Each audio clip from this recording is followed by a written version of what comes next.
वह, जो दुनिया का सबसे अमीर आदमी था, उसके पास हजारों मशहूर गाने थे, लेकिन 28 साल की उम्र में ही वह रिटायरमेंट ले चुका था। जब वह अपनी बाकी की जिंदगी आराम से मछली पकड़ते हुए बिताने का प्लान बना रहा था, तभी अचानक एक मशहूर सिंगर उसके दरवाजे पर आई, जिसके हाथ में एक 3.5 साल की बच्ची थी, और उसने दावा किया कि यह उन दोनों का बच्चा है। अभी वह एक पुराने ढंग से सजे हुए लिविंग रूम में बैठा था। उसने बड़े आराम से एक बोल पकड़ा हुआ था, जिसमें गर्मा गर्म बीफ इंस्टेंट नूडल्स थे। जैसे ही वह नूडल्स का सूप पीने वाला था, तभी अचानक दरवाजे पर जोर जोर से खटखटाने की आवाज आई, लेकिन वह आवाज थोड़ी कमजोर थी।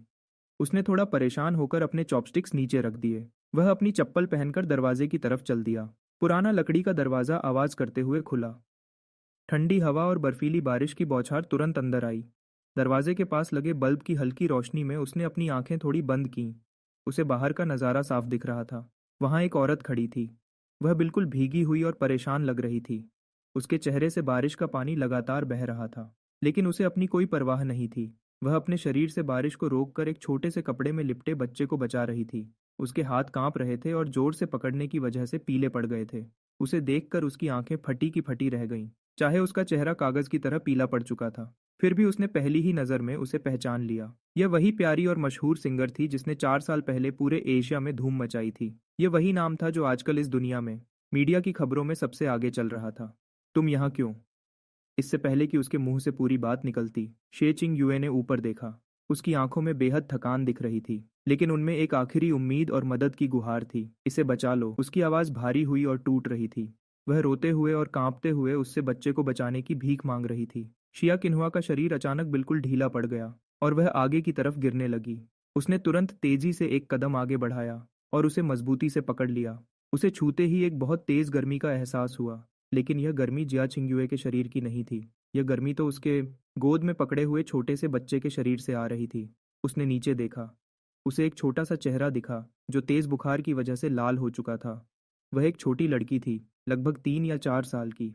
उसकी लंबी पलकें अभी भी आंसुओं से गीली थीं। वह बहुत मुश्किल से सांस ले रही थी। ठीक इसी पल उसका दिल बैठ गया। एक अजीब सा एहसास, जैसे कोई झटका लगा हो, उस गर्म शरीर से निकलकर सीधा उसकी आत्मा तक पहुंच गया। यह खून का एक ऐसा रिश्ता था जिसे झुठलाया नहीं जा सकता था। बिना किसी पैटर्निटी टेस्ट के, बिना एक भी शब्द बोले, एक ट्रांसमाइग्रेटर होने के नाते उसके पास दो जिंदगियों की यादें थीं। जैसे ही उसने उस बच्चे को छुआ, उसे पूरा यकीन हो गया कि यह उसी का अपना खून है, या यूं कहें तो इस दुनिया में उसका अकेला अपना परिवार। धत तेरे की, उसने मन में खुद को कोसा। उसका आलसीपन और बेपरवाह अंदाज जो वह हमेशा दिखाता था, एक पल में खत्म हो गया। उसने जाई चिंगयुए और बच्चे दोनों को अपनी गोद में उठाया और तेजी से घूमकर घर के अंदर चला गया। उसने जाई जानवे को लिविंग रूम के सोफा पर लिटाया। उसका तरीका बहुत ही नर्म और आरामदायक था, जैसे थोड़ी सी भी लापरवाही इन दोनों मिट्टी की गुड़िया जैसे लोगों को तोड़ देगी। चाहे शिया चिंगयू बेहोश हो रही थी, फिर भी उसने उसकी आस्तीन को जोर से पकड़ा हुआ था। उसके नाखून उसकी चमड़ी में धंस रहे थे। हॉस्पिटल नहीं, हॉस्पिटल मत जाना, लोग फोटो खींच लेंगे, दया करो। उसने उसके डरे हुए चेहरे को देखा। शाओचिए की आंखें गुस्से से ठंडी पड़ गईं। हम हॉस्पिटल नहीं जाएंगे। बच्ची तेज बुखार से तप रही थी, फिर भी वह हॉस्पिटल जाने से डर रही थी। उसी वक्त उसके दिमाग में पिछले कुछ दिनों की खबरें घूमने लगीं। पॉप डीवा चीनियस की खराब पर्सनल लाइफ, छुपा हुआ बच्चा सामने आया। शिया चिंग युए पर बड़ा केस चल रहा है। उसे बैन कर दिया गया है। ऐसा लगता है कि यह सिर्फ अफवाहें नहीं थीं। आराम करो, मैं यहाँ हूँ। कोई भी फोटो नहीं खींचेगा, उसने धीमी आवाज में कहा, जिसकी आवाज में एक भरोसा और ताकत थी। उसने धीरे से जियाया चिंग्याओ का हाथ हटाया और उस बेहोश, बुखार से तपते हुए बच्चे को उठा लिया अपनी गोद में। छोटी लड़की को शायद इस बदलाव और प्यार का एहसास हुआ। थोड़ी बेचैन होकर उसने अपने छोटे छोटे हाथ हिलाए, हवा में कुछ पकड़ने की कोशिश करते हुए, और आखिरकार उसने पकड़ लिया उसका एक हाथ की उंगली और उसे जोर से दबा लिया। उसका दिल पिघल गया। एक गहरी सांस लेते हुए उसने अपना पुराना नोकिया फोन निकाला, जिसे वह सिर्फ गेम खेलने के लिए यूज करता था, और एक सीक्रेट नंबर डायल किया। बॉस, आखिरकार आपको याद आया कि आपकी एक बड़ी कंपनी भी है। फोन के दूसरी तरफ से एक बुजुर्ग की आवाज आई, जो हैरान थे और थोड़ा मजाक कर रहे थे। चुप रहो। उसका गुस्सा बहुत तेज था, जैसे कोई ज्वालामुखी फटने वाला हो। ओल्ड चैन, मुझे अभी एक मेडिकल टीम चाहिए। बच्चों के सबसे अच्छे डॉक्टर होने चाहिए। तुम्हारे पास 10 मिनट हैं। 10 मिनट बॉस? ये थोड़ा 5 मिनट। उसने अपनी गोद में बेटी के दर्द से भरे चेहरे को देखा। उसकी आवाज़ बहुत ठंडी थी। सारा जरूरी सामान लेकर आओ और कोई चमकती हुई बड़ी गाड़ी मत लाना। एक आम मेडिकल टीम बनकर आना। अगर एक शब्द भी बाहर गया तो पूरे बोर्ड ऑफ डायरेक्टर्स को निकाल दूंगा। दूसरी तरफ ओल्ड चेन तुरंत समझ गया कि मामला बहुत गंभीर है। मजाक छोड़कर उसने जवाब दिया, समझ गया। अपोकलिप्स मेडिकल टीम अभी निकल रही है। जीपीएस कोऑर्डिनेट्स लॉक हो गए हैं।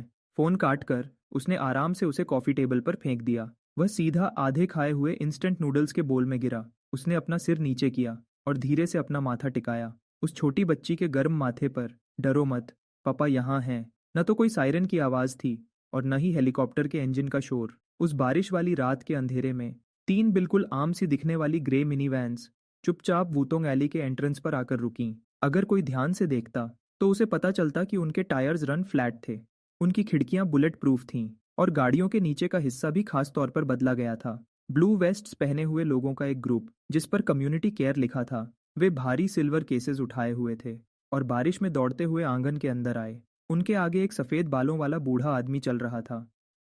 वह दुनिया का सबसे बड़ा बच्चों का डॉक्टर था और शाओची की प्राइवेट मेडिकल टीम का चीफ मेडिकल एडवाइजर था। पहले वह सिर्फ राजघराने के लोगों का इलाज करता था। आराम से वह लिविंग रूम के बीच में खड़ा था। उसने अभी भी बच्ची को अपनी गोद में पकड़ा हुआ था, एक रक्षक की तरह। जब वह बूढ़ा आदमी दरवाजे से अंदर आया तो उसकी नज़र उस पुराने और खराब सोफा पर गई और उसका मुंह थोड़ा सा सिकुड़ा। लेकिन जब उसने शाओची की गोद में बच्ची को देखा तो उसके चेहरे के भाव तुरंत बदल गए और वह सीरियस हो गया। बॉस, बिना किसी फालतू बात के इसे मेरे हवाले कर दीजिए। देखते ही देखते लिविंग रूम एक टेम्पररी और हाईटेक आईसीयू में बदल गया। कई सारे हाईटेक पोर्टेबल डिवाइसेस को खोला गया। जल्दी से ब्लड सैंपल लिया गया और टेस्ट किया गया। शरीर के तापमान को कम किया गया और ड्रिप लगाई गई। सब कुछ बिल्कुल खामोशी और ध्यान से किया जा रहा था। वह दीवार के सहारे खड़ा हो गया, दोनों हाथ सीने पर बांधे हुए। उसकी नज़र उन काम में लगे हुए डॉक्टर्स पर टिकी थी। उसकी आंखें कह रही थीं कि अगर किसी का हाथ थोड़ा सा भी कांपा तो वह उसकी जान ले लेगा। उसी वक्त सोफा की दूसरी तरफ से एक हल्की आवाज आई। चिया चिंग्युए होश में आ गई थी। वह अचानक उठकर बैठ गई और डर से इधर उधर देखने लगी। शिहान, शिहान कहाँ है? वह ठीक है। उसने उसे गर्म पानी का एक ग्लास दिया। शिया चिंग्युए का पूरा शरीर कांप रहा था। ऊपर देखकर जब उसने शाओची का शांत चेहरा देखा तो उसकी घबराहट थोड़ी कम हुई।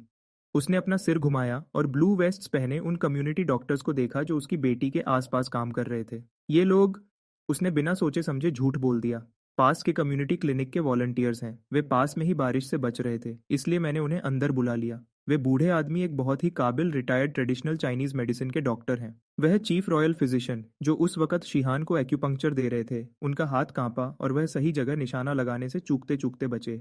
एक रिटायर्ड टीसीएम डॉक्टर। चिया चिंग्युए को मेडिसिन की समझ नहीं थी और वह दिमागी और शारीरिक रूप से थक चुकी थी। उसने ज्यादा नहीं सोचा। उसने बस शुक्रगुजार होकर सिर हिलाया और उसकी आंखों में फिर से आंसू आ गए। शुक्रिया, आपका बहुत शुक्रिया। अगर आप न होते तो मुझे सच में समझ नहीं आता कि मैं क्या करूं। उसने उसे देखा और उसकी यादें तुरंत 4 साल पहले चली गईं। उस साल वह एक बार में बहुत ज्यादा नशे में था, जबकि शिया चिंग्युए को एक कॉम्पिटिटर ने नशा दे दिया था। उस रात दोनों के बीच जो कुछ भी हुआ वह बस एक अचानक का रिश्ता था। उन्होंने एक दूसरे का चेहरा तक ठीक से नहीं देखा था। उस घटना के बाद वह हमेशा उस औरत को ढूंढता रहा, लेकिन वह बिना किसी निशान के गायब हो गई थी। यहाँ तक कि सारे सीसीटीवी फुटेज भी मिटा दिए गए थे। अब ये सब याद करते हुए और शिहान के साथ अपने खून के रिश्ते को महसूस करते हुए वह तुरंत सब कुछ समझ गया। उसने कभी सोचा भी नहीं था कि वह उस एक बार से ही प्रेग्नेंट हो जाएगी और सिया चिंग्युए ने अकेले ही इस बच्ची को पाला होगा। होश में आते हुए उसने भारी आवाज में पूछा, क्यों? तुम पहले मेरे पास क्यों नहीं आई? पानी का ग्लास पकड़े हुए सिया चिंग्युए का हाथ रुक गया और उसकी आंखों में हैरानी थी। आपको ढूंढती? आप कौन हैं? उसे अचानक याद आया, सही बात है, उस वक़्त उन्होंने एक दूसरे का चेहरा तक नहीं देखा था। उसे कैसे पता होगा कि वह कौन है? जैसे ही वह समझाने वाला था, तभी वे बूढ़े टीसीएम डॉक्टर पास आए, शाओची के इशारे को समझते हुए। उन्होंने बिल्कुल सही नाटक किया। बेटा, बच्ची अब बिल्कुल ठीक है। उसे न्यूमोनिया की वजह से तेज बुखार था। अच्छा हुआ कि सही वक्त पर इलाज मिल गया। आधे घंटे की भी देरी होती तो दिमाग को नुकसान पहुंच सकता था। बुखार उतर गया है, उसे बस कुछ दिन आराम की जरूरत है। यह सुनकर चिया चिंग्युए बिल्कुल ढीली पड़ गईं। वह लगभग फिर से बेहोश होने वाली थीं। वह बार बार शुक्रिया अदा कर रही थीं, लेकिन वे बूढ़े डॉक्टर थोड़ी देर के लिए रुके। उन्होंने एक रिपोर्ट निकाली, शाओची को एक अजीब नज़र से देखा और उसे शिया चिंग्युए को देते हुए कहा, जब हमने ब्लड सैंपल लिया था तो मैंने एक जेनेटिक कंपैरिजन टेस्ट भी कर लिया ताकि किसी एलर्जी का पता चल सके। माफ़ कीजिएगा, मैंने बिना पूछे यह किया। लेकिन इस टेस्ट के नतीजे के हिसाब से चिया चिंगयुए हैरान रह गईं। रिपोर्ट में बहुत सारा डेटा लिखा हुआ था। उन्हें कुछ समझ नहीं आ रहा था, लेकिन आखिरी लाइन ने उन्हें झटका दे दिया। टेस्ट के नतीजे के मुताबिक शिहान और शाओची के बीच एक असली बाप बेटी का रिश्ता है, जिसकी प्रोबेबिलिटी 99.99% है। सच तो ये है कि ये कोई अचानक किया गया टेस्ट नहीं था। ये तो उसने पहले ही चुपके से करने का पक्का ऑर्डर दिया था। यह एक पैटर्निटी टेस्ट उसके बाद में दिए जाने वाले हजार समझाने से कहीं बेहतर था। रिपोर्ट को पकड़े हुए शिया चिंगयुए के हाथ बुरी तरह कांपने लगे। उसने अचानक ऊपर उसकी तरफ देखा। उसकी आंखों में यकीन ही नहीं हो रहा था। यह वही था। पिछले 4 सालों में उसने न जाने कितनी बार सोचा था कि वह आदमी कैसा दिखता होगा। शायद कोई गंजा अमीर बिजनेसमैन या कोई खराब डायरेक्टर। लेकिन उसने कभी नहीं सोचा था कि वह यह होगा। उसने अपने कंधे उचकाए और अपने चेहरे को ऐसा दिखाने की कोशिश की जैसे वह मासूम है पर अपनी जिम्मेदारी समझता है। वैसे मैं भी बहुत हैरान हूँ। उस रात सच में मैं ही था। सॉरी, मेरी वजह से तुम्हें और हमारी बेटी को इतनी तकलीफ उठानी पड़ी। कुछ सेकंड्स के लिए वहां बिल्कुल सन्नाटा छा गया। शिया चिंगयुए ने अपने होंठ चबाए और उसे ध्यान से देखने लगी, जैसे वह अंदाजा लगा रही हो कि यह आदमी कितना खतरनाक है। तभी छोटी शिहान सोफा पर थोड़ा हिली। एक बहुत ही कमजोर आवाज आई, मम्मी, पानी। शिया चिंगयुए ने तुरंत वह रिपोर्ट नीचे फेंक दी और भागकर अपनी बेटी के पास चली गई। उसने जमीन पर पड़ी पैटर्निटी टेस्ट की रिपोर्ट को देखा और उसके चेहरे पर एक हल्की सी मुस्कान आ गई। पहला कदम पूरा हुआ, रिश्ता पक्का हो गया। मेडिकल टीम के जाने के बाद कमरे में अब सिर्फ वह तीनों ही बचे थे। बाहर अभी भी बारिश हो रही थी, लेकिन कमरे के अंदर का माहौल थोड़ा बदल चुका था। पानी पीने के बाद शिहान फिर से सो गई। उसका लाल पड़ा चेहरा अब पहले से ठीक लग रहा था। लेकिन शिया चिंगयुए थोड़ी परेशान थी। वह घबराहट में खड़ी हुई और अपने पॉकेट चेक करने लगी। मुझे कितने पैसे देने हैं? मैं तुम्हें वापस कर दूंगी। वह सातरजे सुबह आराम कुर्सी पर बैठ गया। उसने नूडल्स का बोल उठाया, खाने लगा। फिर शिया चिंगयुए का चेहरा और भी पीला पड़ गया। क्या लगभग इतने? उसने एक उंगली उठाई। 10,000। शिया चिंगयुए ने चैन की सांस ली। अगर वह थोड़े पैसे उधार लेती तो इतने पैसे जमा कर सकती थी। उसने अपना सिर हिलाया। नहीं। क्या? शिया की आंखें फटी की फटी रह गईं। क्या तुम मजाक कर रहे हो? ऐसा कौन सा डॉक्टर है जो 10 करोड़ रुपए लेता है? क्या तुम्हारा दिमाग खराब हो गया है? उसने अपने चॉपस्टिक्स नीचे रखे। उसका चेहरा बिल्कुल सीरियस हो गया। उस डॉक्टर ने कहा कि इस बच्ची की जान अनमोल है, और जान जब अनमोल है तो 10 करोड़ रुपए मांगना बिल्कुल भी गलत नहीं है। लेकिन फिर उसने अपनी आवाज बदली। शिया चिंगयुए के गुस्से और लाचार चेहरे को देखते हुए उसके चेहरे पर एक चालाकी भरी मुस्कान आई। अभी तुम्हारे पास एक पैसा नहीं है, और तुम्हारी कंपनी ने तुम्हें निकाल दिया है। एक छोटी बच्ची के साथ सड़कों पर भटकना कोई रास्ता नहीं है। क्यों ना हम ऐसा करें? मैं कोई बहुत बड़ा भला आदमी नहीं हूँ, तो ये कर्ज अभी के लिए तुम्हारे नाम लिख देते हैं। उसने ऊपर के खाली कमरे की तरफ इशारा किया। दूसरी मंजिल खाली है। जब तक तुम ये 10 करोड़ रुपए वापस करने का कोई रास्ता नहीं ढूंढ लेती, या जब तक तुम शिहान को बचाने के काबिल नहीं हो जाती उन मीडिया वालों से जो तुम्हें परेशान करते हैं, तब तक तुम यहीं रहो। शिया चिंगयुए हैरान रह गई। वह उसके चेहरे को देखकर उसकी चालाकी समझने की कोशिश करने लगी, लेकिन उसकी आंखें बिल्कुल साफ थीं और उनमें थोड़ा गुस्सा भी था, जैसे वह कह रहा हो कि 2 लोगों का खर्चा उठाना कितना बड़ा झंझट है। उसने अपना सिर घुमाया और अपनी सोती हुई बेटी को देखा। फिर उसने बाहर के हालात के बारे में सोचा, जहां मीडिया वाले उनका पीछा करने के लिए तैयार खड़े थे, और अपनी कंपनी के बारे में भी सोचा। उसके पास सच में जाने के लिए कोई जगह नहीं बची थी। ठीक है, शिया चिंगयुए ने अपने दांत पीसे। उसकी आंखों में फिर से वही पुराना गुस्सा और जिद आ गई। लेकिन मैं यहाँ मुफ्त में नहीं रहूंगी। मैं खाना बनाऊंगी और सफाई करूंगी, और जहां तक पैसों की बात है, मैं उन्हें ब्याज के साथ वापस करूंगी। वह अंदर ही अंदर हंसा। ठीक है। अगले 2 दिनों में उसके छोटे से आंगन में थोड़ी रौनक आ गई, या यूं कहें कि एक अजीब सा तनाव छा गया। हालांकि शिया चिंगयुए वहां रह रही थी, लेकिन वह हर वक्त चौकन्ना रहती थी। वह एक जख्मी जानवर की तरह थी, जो उसके घर में बहुत ध्यान से घूम रही थी, ताकि कोई आवाज न हो। उसने दूसरी मंजिल को बिल्कुल साफ सुथरा कर दिया। वह हर सुबह जल्दी उठकर उसके लिए नाश्ता बनाती थी, चाहे वह सिर्फ एक सादा दलिया और अचार ही क्यों न हो, लेकिन उसका स्वाद बहुत अच्छा था। शिहन का बुखार उतर चुका था और वह अब पहले से काफी ठीक थी।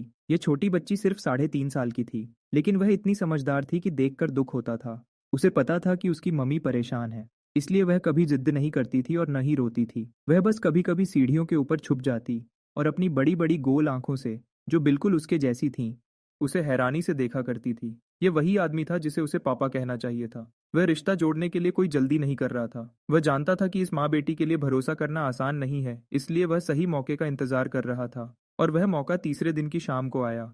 उस रात खाने के बाद शिया चिंगयुए को एक फोन आया। हालांकि वह दूसरी मंजिल की बैल्कनी पर छुप गई थी और उसने खिड़कियां भी अच्छे से बंद कर ली थीं, लेकिन उसकी तेज सुनने की ताकत की वजह से वह एक एक शब्द बिल्कुल साफ सुन सकता था।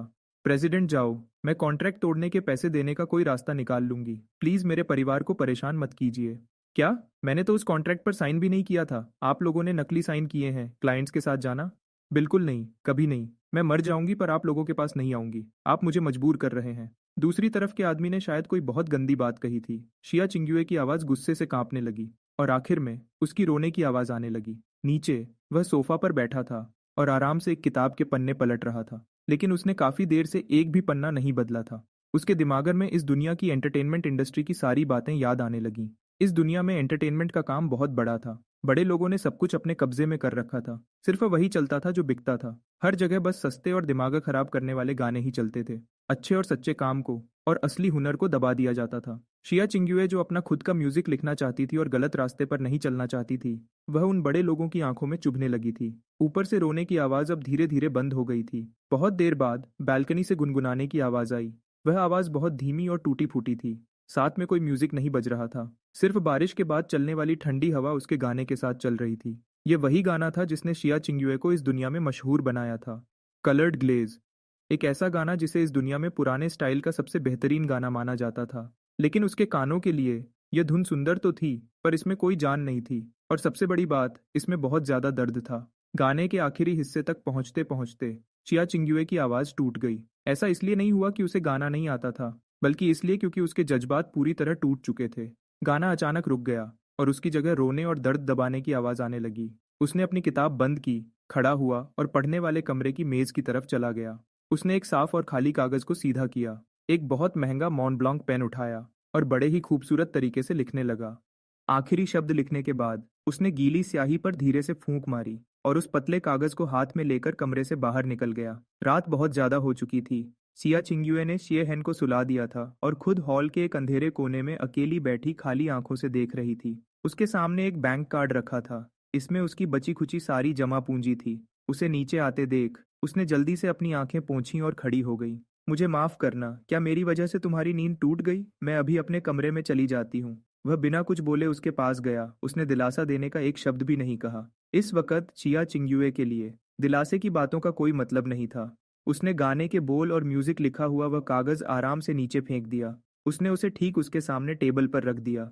अगर तुम्हें यह अच्छा लगे तो इसे लेकर गाओ, और अगर अच्छा न लगे तो इसे किसी हिलते हुए टेबल के नीचे लगा देना। यह कहकर उसने उसकी तरफ दोबारा देखा भी नहीं और सीधा पीठ मोड़कर वापस चल दिया। सीढ़ियों के पास पहुंचकर वह रुका, पर उसकी पीठ अभी भी उसकी तरफ थी। सन्नाटे में उसकी साफ आवाज गूंजी, हाँ, एक और बात, वहां बैठकर फालतू में रोना बंद करो। मेरी बेटी की माँ एक रानी होनी चाहिए, कोई कमजोर और हारी हुई लड़की नहीं। चिया चिंग्युए वहां हैरान खड़ी रह गई। उसने उसे सीढ़ियों से ऊपर जाते देखा और फिर टेबल पर रखे उस कागज को देखने लगी।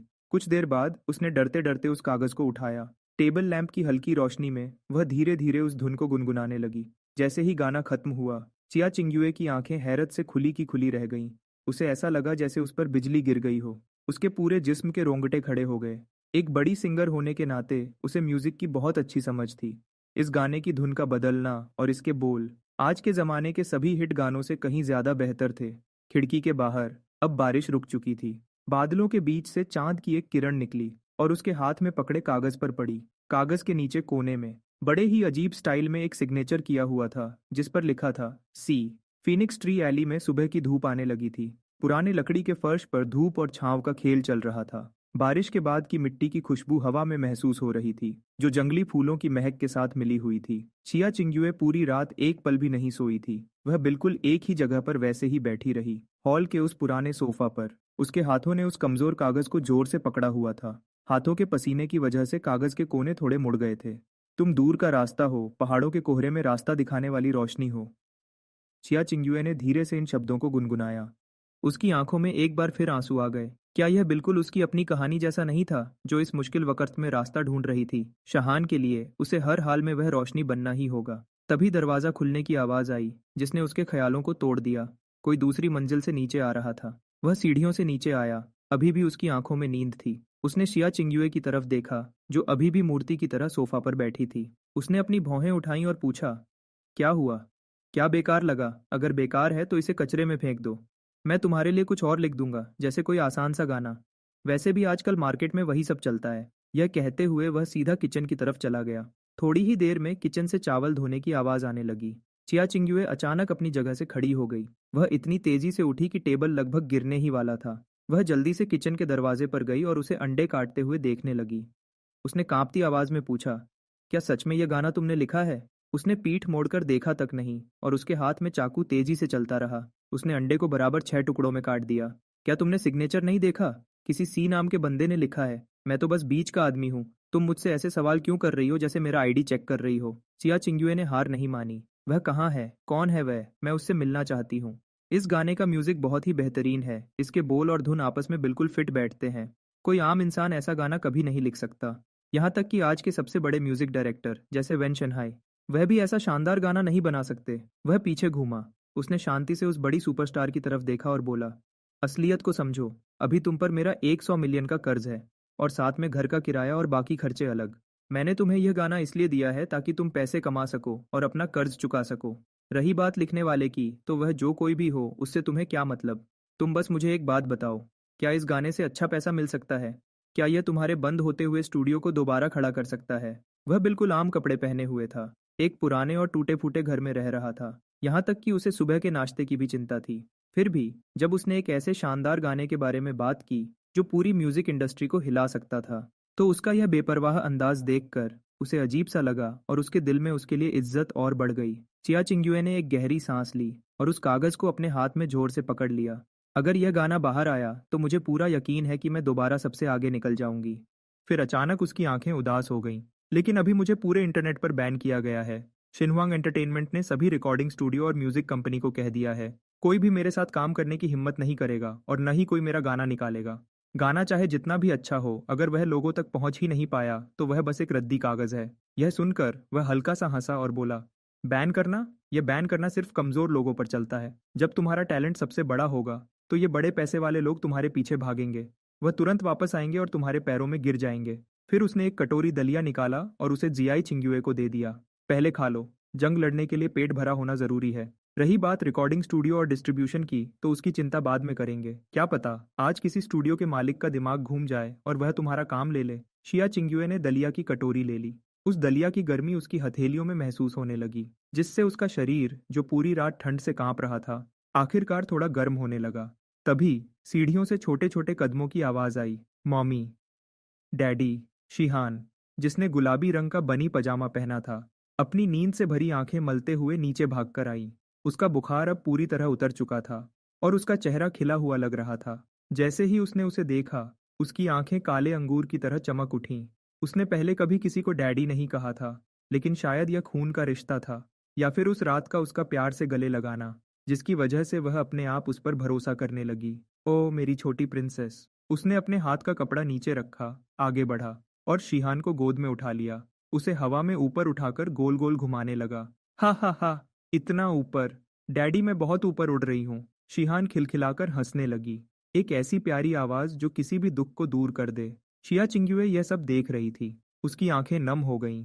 पिछले 4 साल से वह शिहान को लेकर यहाँ वहाँ छिप रही थी। बच्ची आज से पहले कभी इतनी खुश नहीं हुई थी। एक पिता की जो कमी हमेशा थी, वह अब उसने पूरी तरह से दूर कर दी थी। उसने शिहान को एक ऊंची कुर्सी पर बिठाया और उसके बिखरे बालों को देखकर बोला, रुको, अब डैडी को अपना कमाल दिखाने दो। उसने टेबल के नीचे से एक कंघी निकाली और न जाने कहां से कुछ रंग बिरंगे हेयर बैंड्स भी निकाल लिए। शिया चिंग्युए बस कहने ही वाली थी कि मैं करती हूँ, लेकिन सामने का नजारा देखकर वह हैरान रह गई। जो हाथ अभी कुछ देर पहले मीट काटने वाला चाकू चला रहे थे और जिन हाथों ने शायद अरबों डॉलर के डील साइन किए थे, वह अब बड़े अजीब तरीके से, लेकिन बहुत ही प्यार से शिहान के नरम बालों को संवार रहे थे। ये बाईं तरफ वाला हिस्सा, इसको यहाँ घुमाते हैं। नहीं, ये गलत है, ये दाईं तरफ होगा। वह खुद से धीरे से बोला। उसके माथे पर थोड़ा पसीना भी आ गया। यह काम उसके लिए उससे भी ज्यादा मुश्किल था जब वह पहले के दिनों में 30 अरब डॉलर की बड़ी बिजनेस मीटिंग में बैठता था। शिहान चुपचाप बैठी रही और उसे अपने बाल बनाने दिए। उसके हाथ में आधा नमकीन अंडा था जिसे वह खा रही थी और उसके पूरे मुंह पर तेल लग गया था। 10 मिनट बाद एक टेढ़ी मेढ़ी हेयर स्टाइल बनकर तैयार हुई, जो मुश्किल से 2 छोटी जैसी लग रही थी। बिल्कुल सही। उसने अपने काम को देखा और खुशी से अपना सिर हिलाया। उसके दिल के अंदर से जो खुशी निकल रही थी, वह किसी बड़ी पेंटिंग से भी ज्यादा खूबसूरत थी। शिया चिंग्युए अपनी हंसी रोक नहीं पाई। आधे महीने में यह पहली बार था जब वह दिल से हंसी थी। तुम क्यों हंस रही हो? उसने उसे घूर कर देखा, फिर अपनी जेब से एक बैंक कार्ड निकाला और उसे टेबल पर फेंक दिया। इस कार्ड में कुछ पैसे हैं। ज़्यादा नहीं हैं, शायद कुछ लाख युआन हैं। इसका पासवर्ड तुम्हारी बेटी का बर्थडे है। और हाँ, इसका पासवर्ड 6 बार 8 नहीं है। उसने आराम से कहा। इसे लो और एक रिकॉर्डिंग स्टूडियो रेंट पर ले लो। बड़ी कंपनीज के पास मत जाना। किसी पुरानी और छिपी हुई गली में कोई छोटा स्टूडियो ढूंढो। वह थोड़ा पुराना जरूर होगा, पर वहां कोई तुम पर नजर नहीं रखेगा। शिया चिंग्युए हैरान रह गई। वह कार्ड को घूरने लगी। कुछ लाख युआन। एक आम इंसान के लिए यह उसकी पूरी जिंदगी की कमाई होती है। मैं यह नहीं ले सकती। उसने उसकी बात बीच में ही काट दी। उसने गुस्से से देखा और बोला, मैं नुकसान का सौदा नहीं करता। अगर यह गाना हिट हो गया तो मैं इसका 50% हिस्सा लूंगा। वैसे तो इतना बड़ा हिस्सा मांगना एक तरह की लूट थी, लेकिन शिया चिंग्युए को यह सुनकर किसी मदद से ज्यादा सुकून मिला, क्योंकि यह एक बराबर का सौदा था, कोई भीख नहीं। ठीक है। शिया चिंग्युए ने कार्ड रख लिया। उसने पक्के इरादे से कहा, अगर यह गाना नहीं चला तो मैं अपना खून बेचकर भी तुम्हारे पैसे चुकाऊंगी। खून बेचने की कोई जरूरत नहीं है। उसने अपना दलिया का कटोरा उठाया, एक बड़ा निवाला लिया और मुंह में खाना लिए हुए ही बोला, अगर गाने से तुम्हारी आवाज़ खराब हो गई तो असली नुकसान मेरा होगा। और हाँ, खाना खाकर जल्दी से जाओ। मुझे और शिहान को कार्टून देखते वक्त परेशान मत करना। शिया चिंग्युए ने उन दोनों को देखा, एक बड़ा और एक छोटा, जो सिर झुकाकर दलिया खा रहे थे। उसके अंदर एक अजीब सी ताकत महसूस होने लगी। शिहान के लिए, इस परिवार के लिए और इस कागज के टुकड़े के लिए। उसे यह जंग हर हाल में जीतनी ही थी। लेकिन जैसे ही शिया चिंग्युए जल्दी में वहां से गई, घर का वह खुशनुमा माहौल अचानक खत्म हो गया। उसने अपना कटोरा नीचे रखा, एक बार फिर वही पुराना नोकिया फोन उठाया और आंगन में लगे फिनिक्स ट्री के पास चला गया। कॉल कनेक्ट हुई। Old chain. बॉस, हुक्म कीजिए। पता करो, क्या बेजिंग शहर में चिंगलंग नाम का कोई पुराना रिकॉर्डिंग स्टूडियो है? उसके मालिक का नाम छू है। वह पहले शिनहुआंग का सबसे बड़ा साउंड इंजीनियर था। फिर उसने प्रेसिडेंट जाओ से दुश्मनी ली और उसने उसका एक पैर तोड़ दिया। अब वह वहां छिपकर एक छोटी सी दुकान चला रहा है। हाँ बॉस, वह ओल्ड टाउन की गली नंबर 13 में है। ठीक है। उसकी आवाज़ बिल्कुल शांत थी, जिसमें कोई डर या गुस्सा नहीं था। उस चू नाम के आदमी को कॉल करो। उससे कहो कि आज चाहे कोई भी रिकॉर्डिंग के लिए आए, चाहे खुद भगवान भी उसे रोकने की कोशिश करें, उसे मेरे लिए अपना दरवाज़ा खोलना ही होगा। और हाँ, उसके सारे पुराने और बेकार इक्विपमेंट को बाहर फेंक दो। उसकी जगह एक नया नीव एडीआरएस कंसोल लगाओ। और माइक के लिए नेपल्स म्यूजियम वाला असली माइक लेकर आओ। मुझे कोई मतलब नहीं तुम कैसे करोगे। अगर ज़रूरत पड़े तो इसे हवा से मंगवाओ। कुछ भी करना पड़े, करो। 1 घंटे के अंदर मुझे वह सारा सामान उस बेकार से स्टूडियो में सेट चाहिए। फोन के दूसरी तरफ ओल्ड चेन 2 सेकंड के लिए चुप हो गया, जैसे वह इस अजीब मांग के बारे में सोच रहा हो। फिर उसने जल्दी से जवाब दिया, समझ गया। और बॉस, चिन्हुआंग एंटरटेनमेंट के बारे में कोई जल्दी नहीं है। उसने अपना सिर उठाकर आसमान की तरफ देखा। बारिश के बाद साफ हुआ आसमान बहुत ही नीला और सुंदर लग रहा था। उसके चेहरे पर एक ठंडी मुस्कान आई। उन्हें कुछ दिन और उछलने दो। एक बार चिंग युए की रिकॉर्डिंग पूरी हो जाए, यह उन्हें सिखाएगा कि असली असरदार हमला कैसा होता है। इस दुनिया में अगर मैं किसी को स्टार बनाना चाहता हूँ तो भगवान भी मुझे नहीं रोक सकते। गली number 13, old town, Beijing city. यहाँ की गलियाँ तंग और भीड़ भाड़ वाली थीं।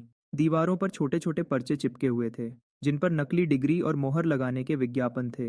हवा में हल्की बदबू थी और सस्ती सिगरेट की महक थी। चिया चिंग्युए ने मास्क और चश्मा पहना हुआ था और अपनी टोपी को नीचे तक खींच लिया था। उसने कागजात वाले बैग को अपने सीने से कसकर लगाया हुआ था। उसकी उंगलियां बैग की तन्नी को जोर से पकड़े हुए थीं। अपनी याददाश्त के सहारे उस पते पर चलते हुए चिया चिंग्युए रुक गई, एक बेसमेंट के दरवाजे के सामने जहां चिंगलांग इंस्ट्रूमेंट्स का बोर्ड लगा था। वह बोर्ड बहुत पुराना था और आधा टूटकर गिर रहा था। दरवाजे पर धूल की एक मोटी परत जमी हुई थी। एक बार देखकर ही पता चल रहा था कि इसकी देखभाल नहीं हुई थी।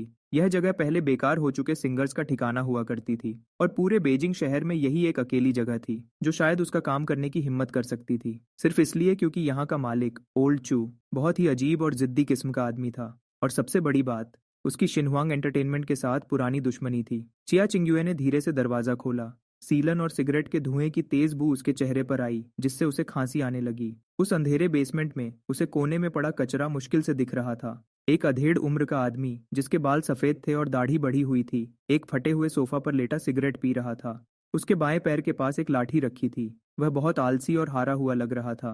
हम बंद हैं, कोई ग्राहक नहीं चाहिए। ओल्ड चू ने ऊपर देखने की कोशिश भी नहीं की और आराम से धुएं के छल्ले बनाने लगा। धुआं उस अंधेरी रोशनी में फैल गया, जिससे उसका चेहरा साफ नहीं दिख रहा था।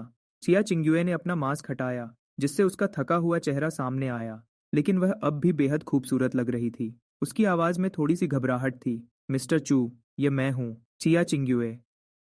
ओल्ड चू के हाथ अचानक कांपे। उसने धीरे से अपना सिर उठाया। उसकी धुंधली आंखों में पहले तो हैरानी साफ दिखी, लेकिन तुरंत ही उसकी जगह मजाक ने ले ली। तो तुम तो वही बड़ी पॉप डीवा हो। क्या हुआ? शिनवांग के महंगे रिकॉर्डिंग स्टूडियो में अब तुम्हारे जैसे बड़े लोगों के लिए जगह नहीं बची, जो तुम मेरे इस छोटे से घर में भाग कर आई हो। चिया चिंग्युए को बिल्कुल गुस्सा नहीं आया। वह ओल्ड चू के गुस्से को अच्छी तरह समझती थी। उसे यह भी पता था कि कैसे सालों पहले प्रेसिडेंट जाओ की पत्नी ने उसका पैर तुड़वा दिया था। उस मजाक के पीछे एक दर्द और मजबूरी छिपी थी। चिया चिंग्युए ने सीधे मुद्दे की बात की। उसकी तरफ बिना रुके देखते हुए कहा, मिस्टर चू, मुझे एक गाना रिकॉर्ड करना है और सिर्फ आप ही मेरी मदद कर सकते हैं। ओल्ड चू जोर से हंसा और अपनी लाठी के सहारे धीरे से खड़ा हुआ। उसका बायां पैर थोड़ा खराब था। अभी तुम्हारी हालत ऐसी है कि हर कोई तुम्हारे पीछे पड़ा है। जो भी तुम्हारी मदद करेगा वह प्रेसिडेंट जाओ से दुश्मनी लेगा। भले ही मैं उस कमीने से नहीं डरता, लेकिन मुझे अपना पेट पालने के लिए इस जगह को चलाना पड़ेगा। और वैसे भी क्या तुम्हारे पास गाने के लिए कोई गाना बचा भी है? चिया चिंग्युए ने कोई बहस नहीं की। उसने चुपचाप अपने सीने से लगे कागजात में से एक पन्ना निकाला और उसे दे दिया। अगर आप इसे पढ़ने के बाद भी मना कर देंगे तो मैं तुरंत चली जाऊंगी। ओल्ड चू ने बिना किसी ध्यान के वह पन्ना लिया और बड़बड़ाने लगा। ऐसा कौन सा बेकार गाना है जिसे इतना छिपा कर रखा है? जैसा आप चाहें, क्या ये नाम थोड़ा अजीब नहीं है? उसने बस ऐसे ही गाने की पहली लाइन पर नजर डाली। 3 सेकंड, सिर्फ 3 छोटे सेकंड। ओल्ड चू के चेहरे का वह मजाकिया अंदाज तुरंत गायब हो गया। उसकी आंखें बड़ी हो गईं और उसकी सांसें तेज चलने लगीं। उसका सीना जोर जोर से चलने लगा। एक पुराने बड़े साउंड इंजीनियर होने के नाते उसे संगीत की अच्छी समझ थी। एक नज़र में ही वह गया कि यह कितना बड़ा गाना है। ओल्ड चू ने एक गहरी सांस ली और अचानक सिया चिंग्युए की कलाई पकड़ ली। उसने बहुत जोर से पकड़ा था और उसके चेहरे पर जल्दी और खुशी साफ दिख रही थी। हम रिकॉर्ड करेंगे, हम अभी रिकॉर्ड करेंगे। अगर ऐसा गाना दबा रह गया तो भगवान भी हमें माफ नहीं करेगा। मैं तुमसे एक पैसा भी नहीं लूंगा। मेरे इस बेकार से स्टूडियो में इस गाने का रिकॉर्ड होना मेरी आने वाली पीढ़ियों के लिए एक आशीर्वाद जैसा है। उसने लाठी के सहारे चलते हुए यह कहा और रिकॉर्डिंग रूम की तरफ बढ़ने लगा। 2 कदम चलने के बाद वह अचानक रुका और अपना सिर पीट लिया। अरे यार, मेरा माइक पिछले हफ्ते टूट गया था और मुझे उसे ठीक करने का मौका नहीं मिला। अभी की आवाज़ इस गाने के लायक बिल्कुल नहीं है। ठीक उसी वक्त काले सूट में कुछ लोग सफ़ेद दस्ताने पहने हुए भूत की तरह बेसमेंट के दरवाजे पर आ गए, जिससे कमरे का माहौल अचानक बदल गया। चिया चिंग्युए और ओल्ड चू दोनों चौकन्ने हो गए और तुरंत सावधान हो गए। लाओ चू ने तुरंत पास पड़ी एक लाठी उठाई और शिया यी गुई को अपने पीछे छुपा लिया। वह आने वालों को गुस्से से देखने लगा। उसका बोलने का तरीका बहुत गुस्से भरा था। उनका लीडर, जो काले कपड़ों में था, उसके चेहरे पर कोई एक्सप्रेशन नहीं था। उसने उनकी तरफ एक बार देखा तक नहीं। वह बस रास्ता देने के लिए एक तरफ हट गया। उसके पीछे 2 मजदूर एक बड़ा लोहे का डिब्बा उठाए हुए थे। वह दोनों अंदर आए। जब उन्होंने उस भारी डिब्बे को जमीन पर रखा तो एक हल्की सी आवाज आई, मिस्टर चू, किसी ने यह सामान ऑर्डर किया था और उन्होंने इसे यहीं पहुंचाने के लिए कहा था। यह बोलकर वह काले कपड़ों वाला आदमी चुपचाप एक तरफ खड़ा हो गया। मजदूरों ने जल्दी से डिब्बा खोलना शुरू कर दिया। जैसे ही उन्होंने डिब्बा खोला और फोम को हटाया, एक पुराने जमाने का माइक्रोफोन जो चमक रहा था धीरे धीरे सामने आया। लौतरे की आंखें हैरानी से बड़ी हो गईं। उसके चेहरे पर यकीन नहीं हो रहा था। यह एक लिमिटेड एडिशन U47 था। पूरी दुनिया में ऐसे 5 से भी कम माइक्रोफोन हैं। यहाँ तक कि बड़े रिकॉर्डिंग स्टूडियोज के पास भी ये नहीं होगा। ये किसने भेजा है? काले कपड़ों वाले आदमी ने कोई जवाब नहीं दिया। वह बस घूमा और शाओया चिंग्युए के पास गया और उसके हाथ में एक छोटा सा कागज का टुकड़ा दे दिया। फिर वह और मजदूर चुपचाप वहां से चले गए, बिल्कुल वैसे ही जैसे वे अचानक आए थे। चिया याकिंग युए ने वह कागज ले लिया। उस पर एक जानी पहचानी लिखावट में एक लाइन लिखी थी, अच्छा काम करने के लिए पहले अपने हथियार अच्छे करने पड़ते हैं। मेरे पैसे बचाने की कोशिश मत करो, बस दिल खोलकर गाओ। कोई नाम नहीं था, कोई और बात नहीं थी, लेकिन जिया चिंग्युए ने देखते ही इसे पहचान लिया। उसी वक्त उसकी आंखों में आंसू आ गए, जो उसके गालों से बहने लगे और कागज पर गिरकर लिखी हुई इंक को फैलाने लगे। तो उसने पहले से ही सब तैयार कर रखा था। वह कहता था कि उसे कोई फर्क नहीं पड़ता, कहता था कि यह बस एक कर्ज चुकाने के लिए है, लेकिन उसके पीछे वह चुपचाप उसके लिए रास्ता बना रहा था।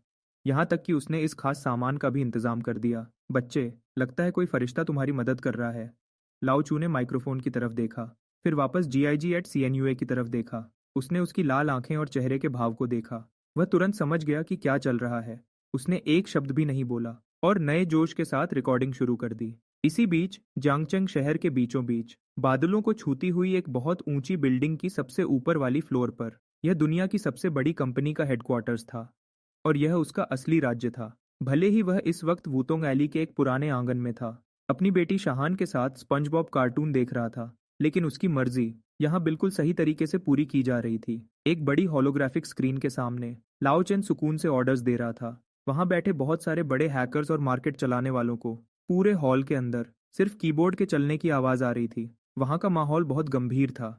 बॉस का ऑर्डर बिल्कुल साफ है, ये कोई खरीदारी नहीं है, ये एक इन्फिल्ट्रेशन है। सारे बड़े म्यूजिक प्लेटफॉर्म्स के बैकएंड को लॉक कर दो, उनके रिकमेंडेशन एल्गोरिदम को अपने कब्जे में ले लो। आज रात 8 बजे लोग चाहे कुछ भी सर्च करें, अगर वे सुअरों का खाना भी ढूंढ रहे हों तो भी रिकमेंडेशन लिस्ट में पहले नंबर पर मिस शिया किन्युआ का नया गाना एज यू विश ही आना चाहिए। दूसरा, उन फेक अकाउंट्स के खिलाफ एक्शन शुरू करो। वे 2 मिलियन फेक अकाउंट्स जो प्रेसिडेंट जाओ ने खरीदे थे, मुझे वे सारे अकाउंट्स 1 घंटे के अंदर बैन चाहिए। तीसरा और सबसे जरूरी बात, बॉस ने कहा है इस गाने से होने वाली कमाई का एक एक पैसा सीधा ट्रांसफर होना चाहिए। छोटी जॉश अहोन के ट्रस्ट फंड में एक पैसा भी कम नहीं होना चाहिए, इसमें कोई गलती नहीं होनी चाहिए। लाओचन की आवाज में बहुत दम था। आज रात हम पूरी एंटरटेनमेंट इंडस्ट्री को एक सबक सिखाएंगे, एक ऐसा सबक जो वे कभी नहीं भूलेंगे, कि जब तुम दुनिया के सबसे अमीर आदमी की औरत से पंगा लेते हो तो क्या होता है और उसके बाद क्या अंजाम होता है। 7:55 पर बेसमेंट के रिकॉर्डिंग स्टूडियो के अंदर का माहौल बहुत गर्म था। लाओ चू के हाथ, जिन्होंने जिंदगी भर बड़े बड़े मिक्सिंग कॉन्सोल्स चलाए थे और कभी नहीं कांपे थे, उन पर अब हल्का सा पसीना आ गया था। वह स्क्रीन पर चल रहे अपलोड प्रोग्रेस बार को ध्यान से देख रहा था। उसका पूरा ध्यान वहीं था। क्या तुम श्योर हो कि हमें किसी मार्केटिंग की जरूरत नहीं है? शी एंड जिंग युए उसके पास एक पुरानी चेयर पर बैठी थी। उसने अपने दोनों हाथ कसकर पकड़े हुए थे। उसका बोलने का तरीका थोड़ा परेशान और घबराया हुआ था।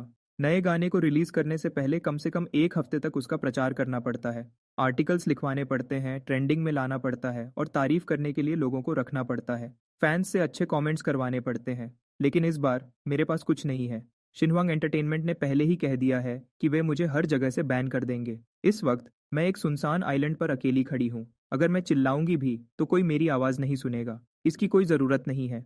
यह जवाब लाओ चू ने नहीं दिया था, बल्कि उसने दिया जो न जाने कब से चुपचाप बेसमेंट के दरवाजे पर खड़ा था। उसके एक हाथ में छोटी शिहान थी जो मजे से लॉलीपॉप खा रही थी और दूसरे हाथ में गर्म गर्म रोस्टेड चेस्टनट्स का एक बैग था।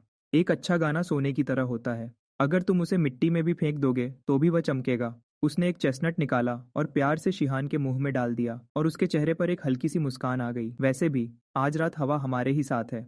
डिंग, एक आवाज आई।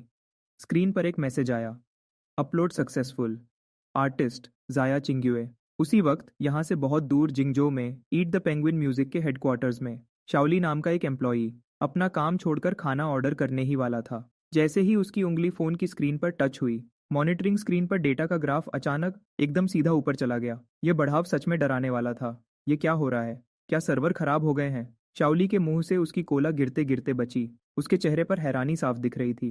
बैकएंड का रियल टाइम ट्रैफिक पूरी तरह आउट ऑफ कंट्रोल हो चुका था। वह ट्रैफिक जो बड़े बड़े स्टार्स को मिलना चाहिए था या फिर मशहूर गानों को मिलना चाहिए था, उसे अचानक किसी अनजान ताकत ने रोक लिया और जबरदस्ती उसका रास्ता मोड़ दिया। सारा ट्रैफिक एक ही जगह जमा होने लगा और उस लिंक पे चला गया जिसे अपलोड हुए 1 मिनट भी नहीं हुआ था। एक कॉलेज के हॉस्टल में एक स्टूडेंट अपनी पढ़ाई के लिए इंग्लिश ऑडियो ढूंढ रहा था। तभी उसके हेडफोन्स में एक बहुत ही प्यारी धुन बजने लगी जिसने उसकी पढ़ाई को रोक दिया। एक ऑफिस में रात भर काम करने वाली एक लड़की ने नींद न आने पर सुकून देने वाला म्यूजिक ढूंढना शुरू किया, लेकिन उसे एज यू विश नाम का एक गाना मिला। मैनेजर सर, कुछ बहुत बड़ा हो रहा है। लगता है हमारा मेन सिस्टम हैक हो गया है। चाउली डर के मारे चिल्ला उठा। उसकी आवाज में घबराहट थी। टेक्निकल डायरेक्टर भागते हुए वहां आया। उसने जल्दी जल्दी कीबोर्ड पर उंगलियां चलाईं।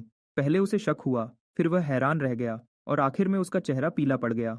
वह कमजोरी से अपनी चेयर पर बैठ गया और धीरे से बोला, यह कोई हैकर नहीं है, यह कोई साइबर अटैक नहीं है, यह तो पैसे की असली ताकत है, एक ऐसी ताकत जिसे कोई नहीं रोक सकता। दूसरी तरफ बेसमेंट के रिकॉर्डिंग स्टूडियो में वह एक पुराने सोफा पर बैठा जिया चिंग्युए को देख रहा था, जो घबराहट में अपने फोन पर पेज को बार बार रिफ्रेश कर रही थी। उसके चेहरे पर बिल्कुल शांति थी, कोई घबराहट नहीं थी।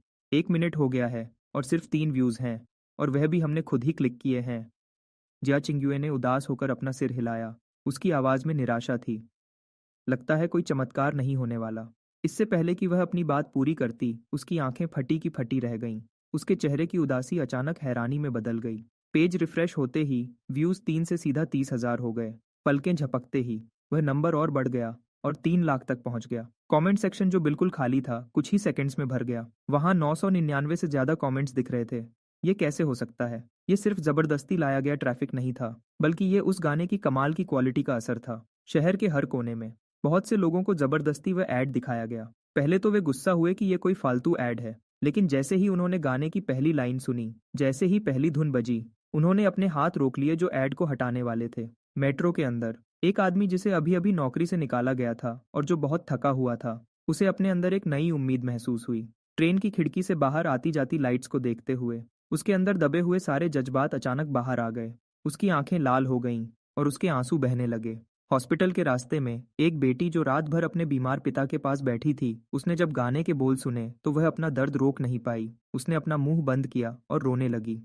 अपनी डेस्क पर बैठा एक स्टूडेंट जो अपने सपनों के लिए मेहनत कर रहा था, उसे इस गाने से आगे बढ़ने की हिम्मत मिली और उसने एक बार फिर अपना पेन मजबूती से पकड़ लिया। कमेंट सेक्शन में जैसे तूफान आ गया। कमेंट्स बहुत तेजी से बढ़ने लगे।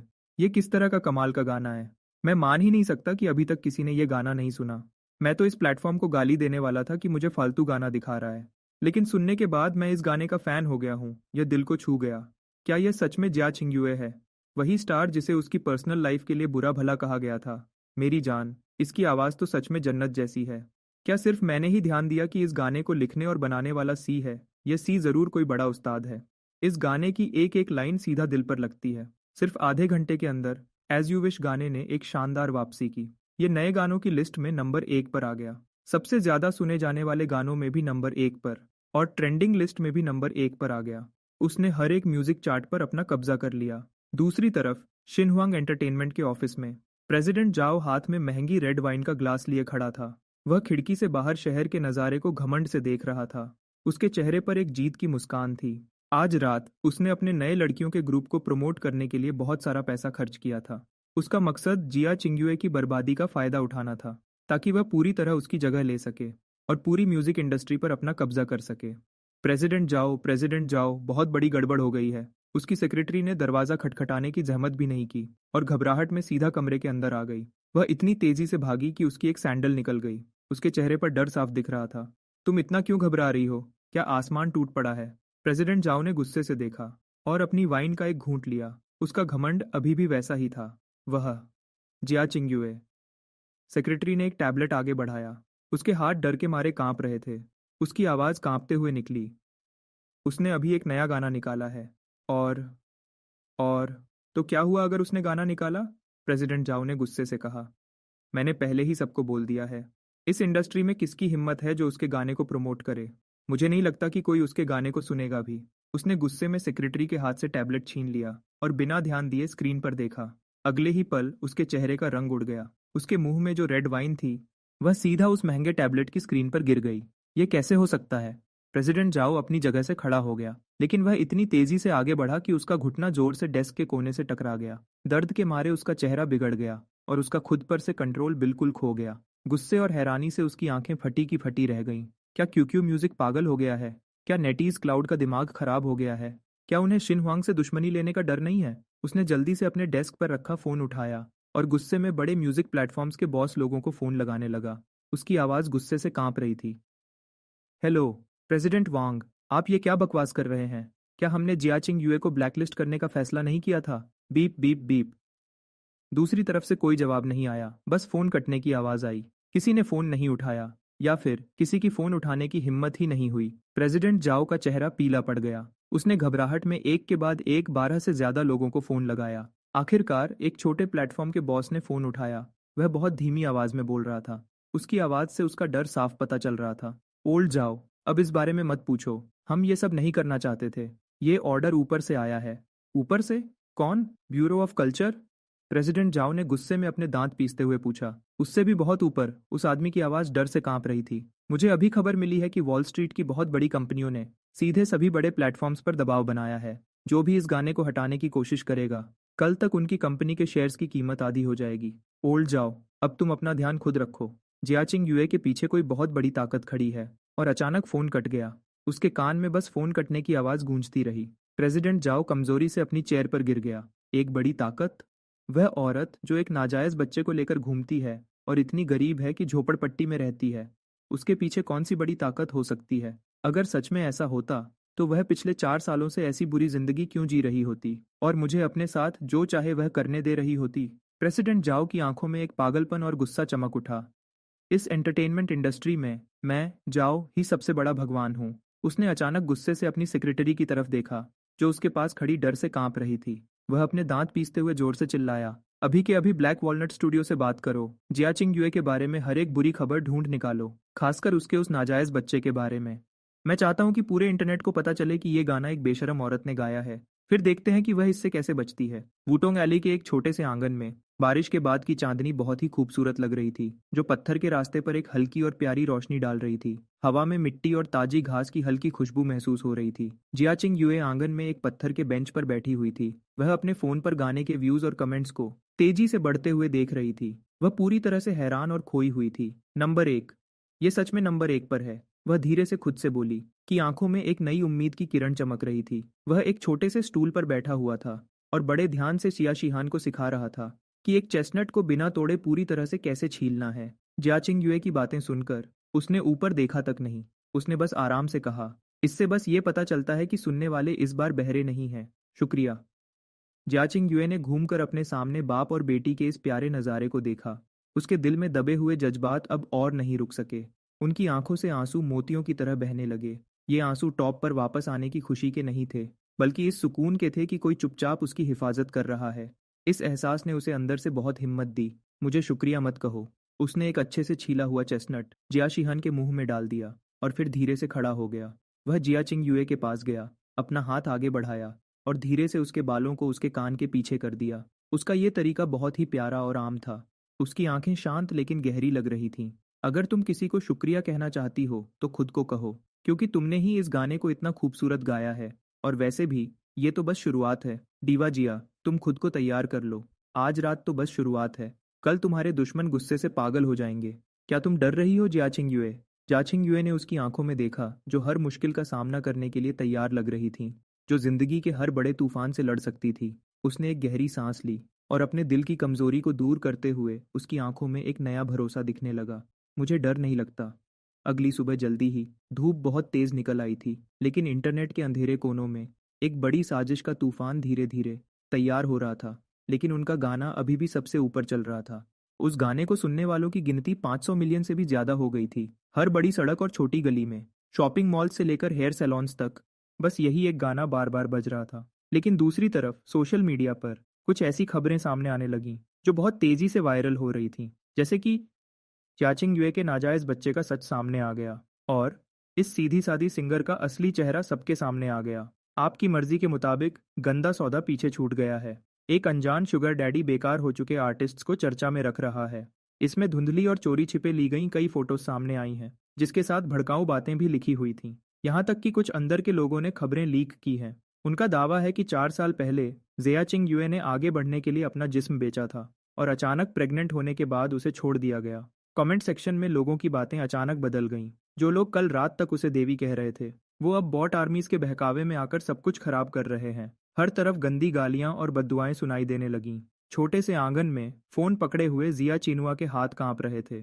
उसका चेहरा बिल्कुल पीला पड़ गया था। जिस बात का उसे सबसे ज्यादा डर था, आखिरकार वही हुआ। वह खुद पर होने वाले हमले तो सह सकती थी, लेकिन शिहान पर हमला। उसने आगे बढ़कर उसके हाथ से फोन छीन लिया और उसे आराम से सबसे दूर वाले कोने में फेंक दिया, सोफा के। इसे देखना बंद करो, चलो खाना खाते हैं। वो शिहान को गालियां दे रहे हैं। वो उसे बिना बाप की औलाद कह रहे हैं। जाओ टासे। लोगों ने इस पते का पता लगाना शुरू कर दिया है। हमें अभी, मैंने कहा ना, चलो खाना खाते हैं। उसकी आवाज़ तेज नहीं थी, लेकिन उसमें एक ऐसी ताकत थी जिसे कोई टाल नहीं सकता था। फिर वह धीरे से डाइनिंग टेबल की मुख्य कुर्सी पर बैठ गया और शिहान की कटोरी में अंडे का एक टुकड़ा रखा। शिहान, क्या तुम आज अम्यूजमेंट पार्क जाना चाहती हो? उसकी आवाज़ तुरंत नर्म हो गई। उसका अंदाज एक पल पहले से बिल्कुल अलग था। हाँ, जाना है। शिहान ने अपना छोटा चम्मच हिलाया, अपनी प्यारी और मीठी आवाज में बोली, मुझे कैराउसल पर बैठना है। खाना खाने के बाद डैडी तुम्हें बाहर ले जाएंगे। शिया, चिंगयुए पूरी तरह घबरा गई थी। शाओची, क्या तुम पागल हो गए हो? बाहर इस वक्त पापरात्सी भरे पड़े हैं। जैसे ही हम दरवाजे से बाहर कदम रखेंगे, वे हमें घेर लेंगे। क्या तुम्हें अंदाजा भी है कि यह कितना बड़ा मामला है? उसने थोड़ी अपनी आंखें उठाईं और उसकी तरफ देखा।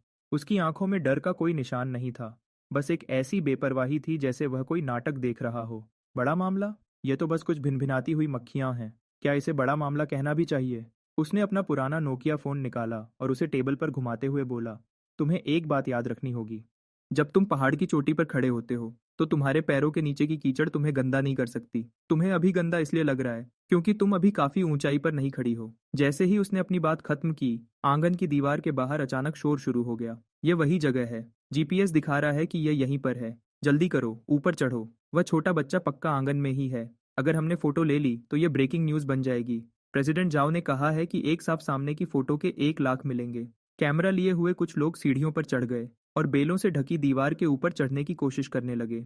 उनके लालची कैमरा के लेंस अंदर की तरफ घूम गए, जो सीधे डाइनिंग टेबल पर बैठे 3 लोगों के परिवार पर निशाना लगा रहे थे। चीहान इतनी डर गई कि वह कांप उठी। उसका छोटा चम्मच जमीन पर गिर गया और वह जोर जोर से रोने लगी। गंदे लोग। शिया किन्युए के चेहरे का रंग बिल्कुल बदल गया। वह तुरंत बच्चे को बचाने के लिए उसकी तरफ भागी। फोटोज लेना बंद करो। तुम लोग बिना इजाजत के अंदर घुस रहे हो। बाहर निकलो। कैमरा के शटर मशीन गन की तरह लगातार चलने लगे। दिन के उजाले में भी कैमरा की फ्लैश आंखों को चौंधिया रही थी। दीवार पर चढ़े पापरात्सी बहुत खुश दिख रहे थे और उनके मुंह से गंदी बातें निकल रही थीं। मिस शॉ, इधर देखिए। क्या आप बताएंगी कि इस बच्चे का बाप कौन है? क्या कोई शुगर डैडी है या कोई कोयले की खान का मालिक? शिया किंगवे ने बेचैनी से शिहान का चेहरा छुपाया। उसका शरीर बुरी तरह कांप रहा था। उसकी आंखें धीरे धीरे बिल्कुल ठंडी पड़ गईं। उसने आगे बढ़कर टेबल से एक आम बांस की चॉपस्टिक उठाई। सर। हवा में एक तेज आवाज गूंजी। किसी ने देखा तक नहीं कि उसने कब हाथ चलाया। उन्हें बस हवा में एक तेजी से जाती हुई परछाई दिखी, जो सीधे कैमरा के लेंस पर जाकर लगी, जो सबसे ज्यादा शोर मचाने वाले बदतमीज पापरात्जों के हाथ में था। धम। हजारों की कीमत वाला बड़ा लेंस तुरंत टूटकर बिखर गया। कांच के टुकड़े हर तरफ फैल गए। मेरी आंख! उस पापरात्सो ने दर्द से चीखते हुए चिल्ला उठा। अपने चेहरे को पकड़ते हुए वह दीवार से नीचे गिर गया। धम! उसने आंगन का दरवाजा लात मारकर पूरा खोल दिया। उसके साथ कोई बॉडीगार्ड्स नहीं थे। वह बिल्कुल अकेला था, लेकिन उसके शरीर से निकलने वाली ताकतवर एनर्जी ने इन आम तौर पर घमंडी पापरात्सी को सांस लेने में तकलीफ महसूस कराई और उनके पैर कांपने लगे। किसने कहा था कि एक फोटो के 1 लाख मिलेंगे? वह चाहता वह जमीन पर तड़प रहे पपरात्सों के पास गया और ऊपर से उसे घूरने लगा। तुम्हारी हिम्मत कैसे हुई मुझे मारने की? मैं पुलिस को बुला रहा हूँ। मैं तुम्हारी सच्चाई सबको बताऊंगा। तुम अब नहीं बचोगे। तुम उस हरामी बच्चे के नकली बाप हो ना? बस रुको तुम। पपरात्सो ने अपना चेहरा पकड़ा हुआ था और लगातार धमकियां दे रहा था। उसने थोड़ा सा मुस्कुरा दिया। वह नीचे झुका, अपना फोन स्पीकर पर किया और उसे उस आदमी के चेहरे के सामने रखा। दूसरी तरफ से एक ठंडी और रोबोटिक आवाज आई। यह उस मीडिया कंपनी का बड़ा अफसर था जिसे वह चोरी छिपे चलाता था। यूनिवर्सल न्यूज के लीगल डिपार्टमेंट का डायरेक्टर, जो दुनिया की सबसे बड़ी मीडिया कंपनी है। बॉस, फेशियल रिकॉग्निशन के जरिए हमने वहां मौजूद 5 बदमाशों की पहचान कर ली है। उनके सारे गलत कामों के सबूत पूरी तरह से तैयार कर लिए गए हैं और उन्हें जांगजो सिटी सिक्योरिटी ब्यूरो और टैक्स ब्यूरो भेज दिया गया है। इसके अलावा उनके सारे बैंक अकाउंट्स फ्रीज कर दिए गए हैं। रही बात प्रेसिडेंट शाओक्सिन हुआंग एंटरटेनमेंट की, दूसरी तरफ वाले ने थोड़ा रुककर कहा, स्टॉक मार्केट पर हमला शुरू हो चुका है। शिन हुआंग का स्टॉक अगले 10 मिनट में पूरी तरह गिरकर बंद हो जाएगा। उसने उस चमचे के चेहरे को देखा जिसका रंग अचानक उड़ गया था। उसका बात करने का तरीका इतना नर्म था जैसे वह किसी पुराने दोस्त से हालचाल पूछ रहा हो। सुना तुमने? यह है इस नकली बाप की ताकत। अभी तुम्हारे पास पुलिस के आने में 3 मिनट हैं।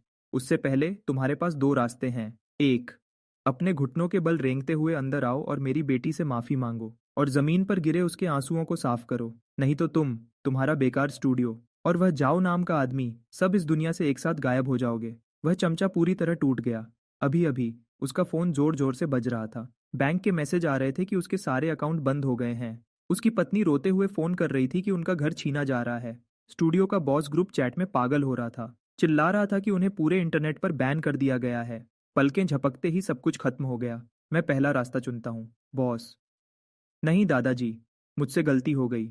मेरी आंखें थीं पर मैं आपको पहचान नहीं पाया। जिया चिंग्युए की हैरान आंखों के सामने वह रिपोर्टर्स, जो अभी कुछ देर पहले तक बहुत घमंड दिखा रहे थे, अब अपनी पूंछ दबाकर भागने वाले कुत्तों जैसे बन गए थे। वह जल्दी जल्दी रेंगते हुए आंगन के अंदर आए। वह रोती हुई छोटी शिहान के सामने घुटनों के बल बैठ गए और अपना सिर जमीन पर पटकते हुए खुद को थप्पड़ मारने लगे। छोटी राजकुमारी, हमें माफ कर दो। हम जानवर हैं। हम बुरे लोग हैं। प्लीज अब मत रो। हम आपसे भीख मांगते हैं, प्लीज मत रोइए। शिहान ने रोना बंद कर दिया। उसने अपनी बड़ी बड़ी आंसुओं से भरी आंखें झपकाईं और अपने पापा को देखा, हैरानी से। ये लोग क्या कर रहे हैं? वह आगे बढ़ा और अपनी बेटी को गोद में उठा लिया और प्यार से उसके चेहरे से आंसुओं के निशान पोंछने लगा। ये लोग एक नाटक कर रहे हैं। इसका नाम है बुरे लोगों को सबक मिल गया। उसने मुस्कुराते हुए अपनी बात खत्म की। फिर अपना सिर घुमाकर जिया चिंग्युए की तरफ देखा। इस वक्त जिया चिंग्युए इस अजीब पर दिल को सुकून देने वाले नज़ारे को देख रही थी। फिर उसकी तरफ देखा जो उनके बच्चे को गोद में लिए पूरे मामले को संभाले हुए था। फिर भी वह बिल्कुल शांत था। उसे अचानक एहसास हुआ कि आज के बाद से अगर आसमान भी गिर जाए तो कोई है जो उसे संभाल लेगा। ठीक है, नाटक खत्म हुआ। उसने जाने का इशारा करते हुए अपना हाथ हिलाया, जैसे मक्खियों को भगाते हैं। चले जाओ यहाँ से। जाओ और खुद को पुलिस के हवाले कर दो। और याद रखना, अगली बार जब इस दरवाजे को देखो तो दूसरे रास्ते से निकल जाना। नहीं तो अगली बार सिर्फ कैमरा का लेंस नहीं टूटेगा। रिपोर्टर्स को ऐसा लगा जैसे उनके सिर से बहुत बड़ा बोझ उतर गया हो। वह जल्दी जल्दी वहां से भाग खड़े हुए, आंगन का दरवाजा बंद करते हुए। पूरी दुनिया में फिर से शांति छा गई। वह घूमकर जिया चिंग्युए की तरफ देखने लगा। उसकी आवाज़ फिर से पहले की तरह आलसी हो गई थी। ओह हाँ, मुझे लगता है मैंने वह अंडा पूरा नहीं खाया था। ठंडा होने पर उसका टेस्ट खराब हो जाएगा। जिया चिंग्युए जोर से हंस पड़ी। वह वह हंसी और फिर उसकी आंखें लाल हो गईं। सब कुछ भूलकर वह आगे बढ़ी और उसको और शिहान को गले लगा लिया। शुक्रिया। उसका शरीर एक पल के लिए थोड़ा अकड़ गया, फिर नॉर्मल हो गया। उसने एक हाथ से प्यार से उसकी पीठ थपथपाई। इतनी जल्दी इमोशनल हो गई? फिर वह उसके कान के पास झुका और धीरे से बोला, असली खेल तो अभी शुरू होने वाला है। क्योंकि प्रेसिडेंट जाओ को लोगों के दिमाग से खेलना बहुत पसंद है तो मैं उसे एक बड़ा तोहफा दूंगा। क्योंकि वह एक एंटरटेनमेंट कंपनी चलाता है तो मैं पूरी एंटरटेनमेंट इंडस्ट्री ही खरीद लूंगा और उसे अपनी बेटी को खेलने के लिए दे दूंगा। जिया चिंग्युए ने उसकी तरफ देखा जैसे वह किसी बिल्कुल अनजान आदमी को देख रही हो। अगर उस गाने ने उसे उसकी काबिलियत दिखाई थी तो आज के इस नज़ारे ने उसे उसका एक ऐसा रूप दिखाया जो बहुत गहरा और छुपा हुआ था। यह तो सिर्फ एक छोटा सा हिस्सा था।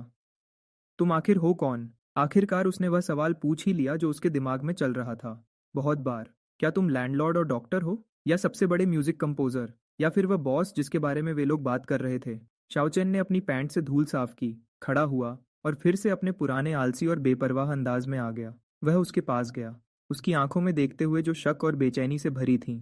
क्या इस बात से सच में कोई फर्क पड़ता है कि मैं कौन हूँ? उसने अपना हाथ आगे बढ़ाया और शिहान के गोलू मोलू गाल को प्यार से खींचते हुए बोला, शिहान के लिए मैं उसका पापा हूँ और तुम्हारे लिए मैं कर्ज देने वाला हूँ। क्या ये दो पहचान काफी नहीं है? जिया चिंग्युए ने अपने होंठ चबाए। लेकिन जो कुछ भी तुमने दिखाया है और तुम्हारे वे तरीके, अगर तुम इतने बड़े आदमी हो तो तुम ऐसी जगह पर क्यों रहते हो?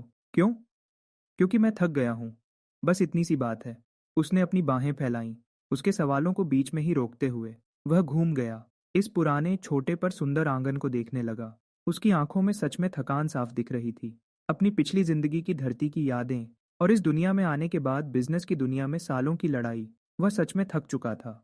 उसने इतना पैसा कमा लिया था जो कई जन्म तक चलता, और उसके पास पूरी दुनिया को हिलाने की ताकत थी। लेकिन उसे एहसास हुआ कि उसे सबसे ज्यादा एक गर्म बोल नूडल्स और बिना किसी चालाकी के एक शांति भरी जिंदगी चाहिए थी। जब तक वह जिया चिंग्युए और उसकी बेटी से नहीं मिला था तब तक उसे यह शांति नहीं मिली थी। रही बात मेरे तरीकों की, उसकी आंखें अचानक एक तेज तलवार की तरह चमक उठीं। जिया चिंग्युए, तुम्हें समझना होगा कि इस मतलबी दुनिया में अगर तुम थोड़ी सी भी शांति चाहते हो तो तुम्हारे हाथ में एक तेज हथियार होना चाहिए। मैं कोई बड़ा आदमी नहीं बनना चाहता और न ही कोई मसीहा बनना चाहता हूँ, लेकिन किसी को भी मेरे लोगों को हाथ लगाने की इजाजत नहीं है। उसने यह बात बहुत आराम से कही, लेकिन यह बात जिया चिंग्यू के दिल पर एक हथौड़े की तरह लगी। उसने उसकी चौड़ी पीठ को देखा। उसकी आंखों में अचानक आंसू आ गए। पिछले 4 साल से वह एक अकेली छोटी चिड़िया की तरह थी जो तूफान में उड़ रही थी और हमेशा शिकारियों और जाल से बचने की कोशिश कर रही थी। लेकिन अब आखिरकार कोई उससे रुकने के लिए कह रहा था कि यहाँ एक पेड़ है, एक घोंसला है और एक शिकारी उसकी हिफाजत के लिए खड़ा है। अच्छा, अब ख्यालों से बाहर आओ। वह वापस घूमा। उसका बात करने का तरीका फिर से मजाकिया हो गया, उन मक्खियों को पकड़ने की खुशी मनाने के लिए। आज रात हमें कुछ अच्छा खाना बनाना चाहिए। मुझे पोर्क रिब्स खानी है, उसमें थोड़ी ज्यादा चीनी डालना। शिया किंगवे रोते हुए भी हंस पड़ी। अपने आंसुओं को जल्दी से पोंछते हुए बोली, ठीक है, मैं इतनी चीनी डालूंगी कि तुम मीठे से ही मर जाओगे। इस बीच जांगचेंग सिटी के एक बड़े और सुंदर विला में प्रेसिडेंट जाओ बिल्कुल परेशान हो चुका था। तुम्हारा क्या मतलब है कि तुम्हें कुछ नहीं मिला? क्या तुम सब बेकार हो? उसने लुई त्रैंदद कोन्याक की एक बोतल उठाई और उसे गुस्से में दीवार पर दे मारा। कांच के टुकड़े हर तरफ बिखर गए। लाल रंग का पानी खून की तरह नीचे बहने लगा। अभी अभी उसने लाचार होकर देखा कि कैसे सिन्हुआंग एंटरटेनमेंट की मार्केट वैल्यू 3 बिलियन कम हो गई। और इससे भी ज्यादा डराने वाली बात यह थी कि उसका सबसे खास पापराजी स्टूडियो ब्लैक फॉक्स जैसे धरती से गायब ही हो गया था। बिना किसी मुकाबले के पूरी तरह बर्बाद हो गया था। सारे इशारे वूटोंग एली की तरफ जा रहे थे, सीधा उस लड़के की तरफ जो देखने में बिल्कुल आम लगता था, लेकिन उसने अपनी सारी जान पहचान लगा दी थी।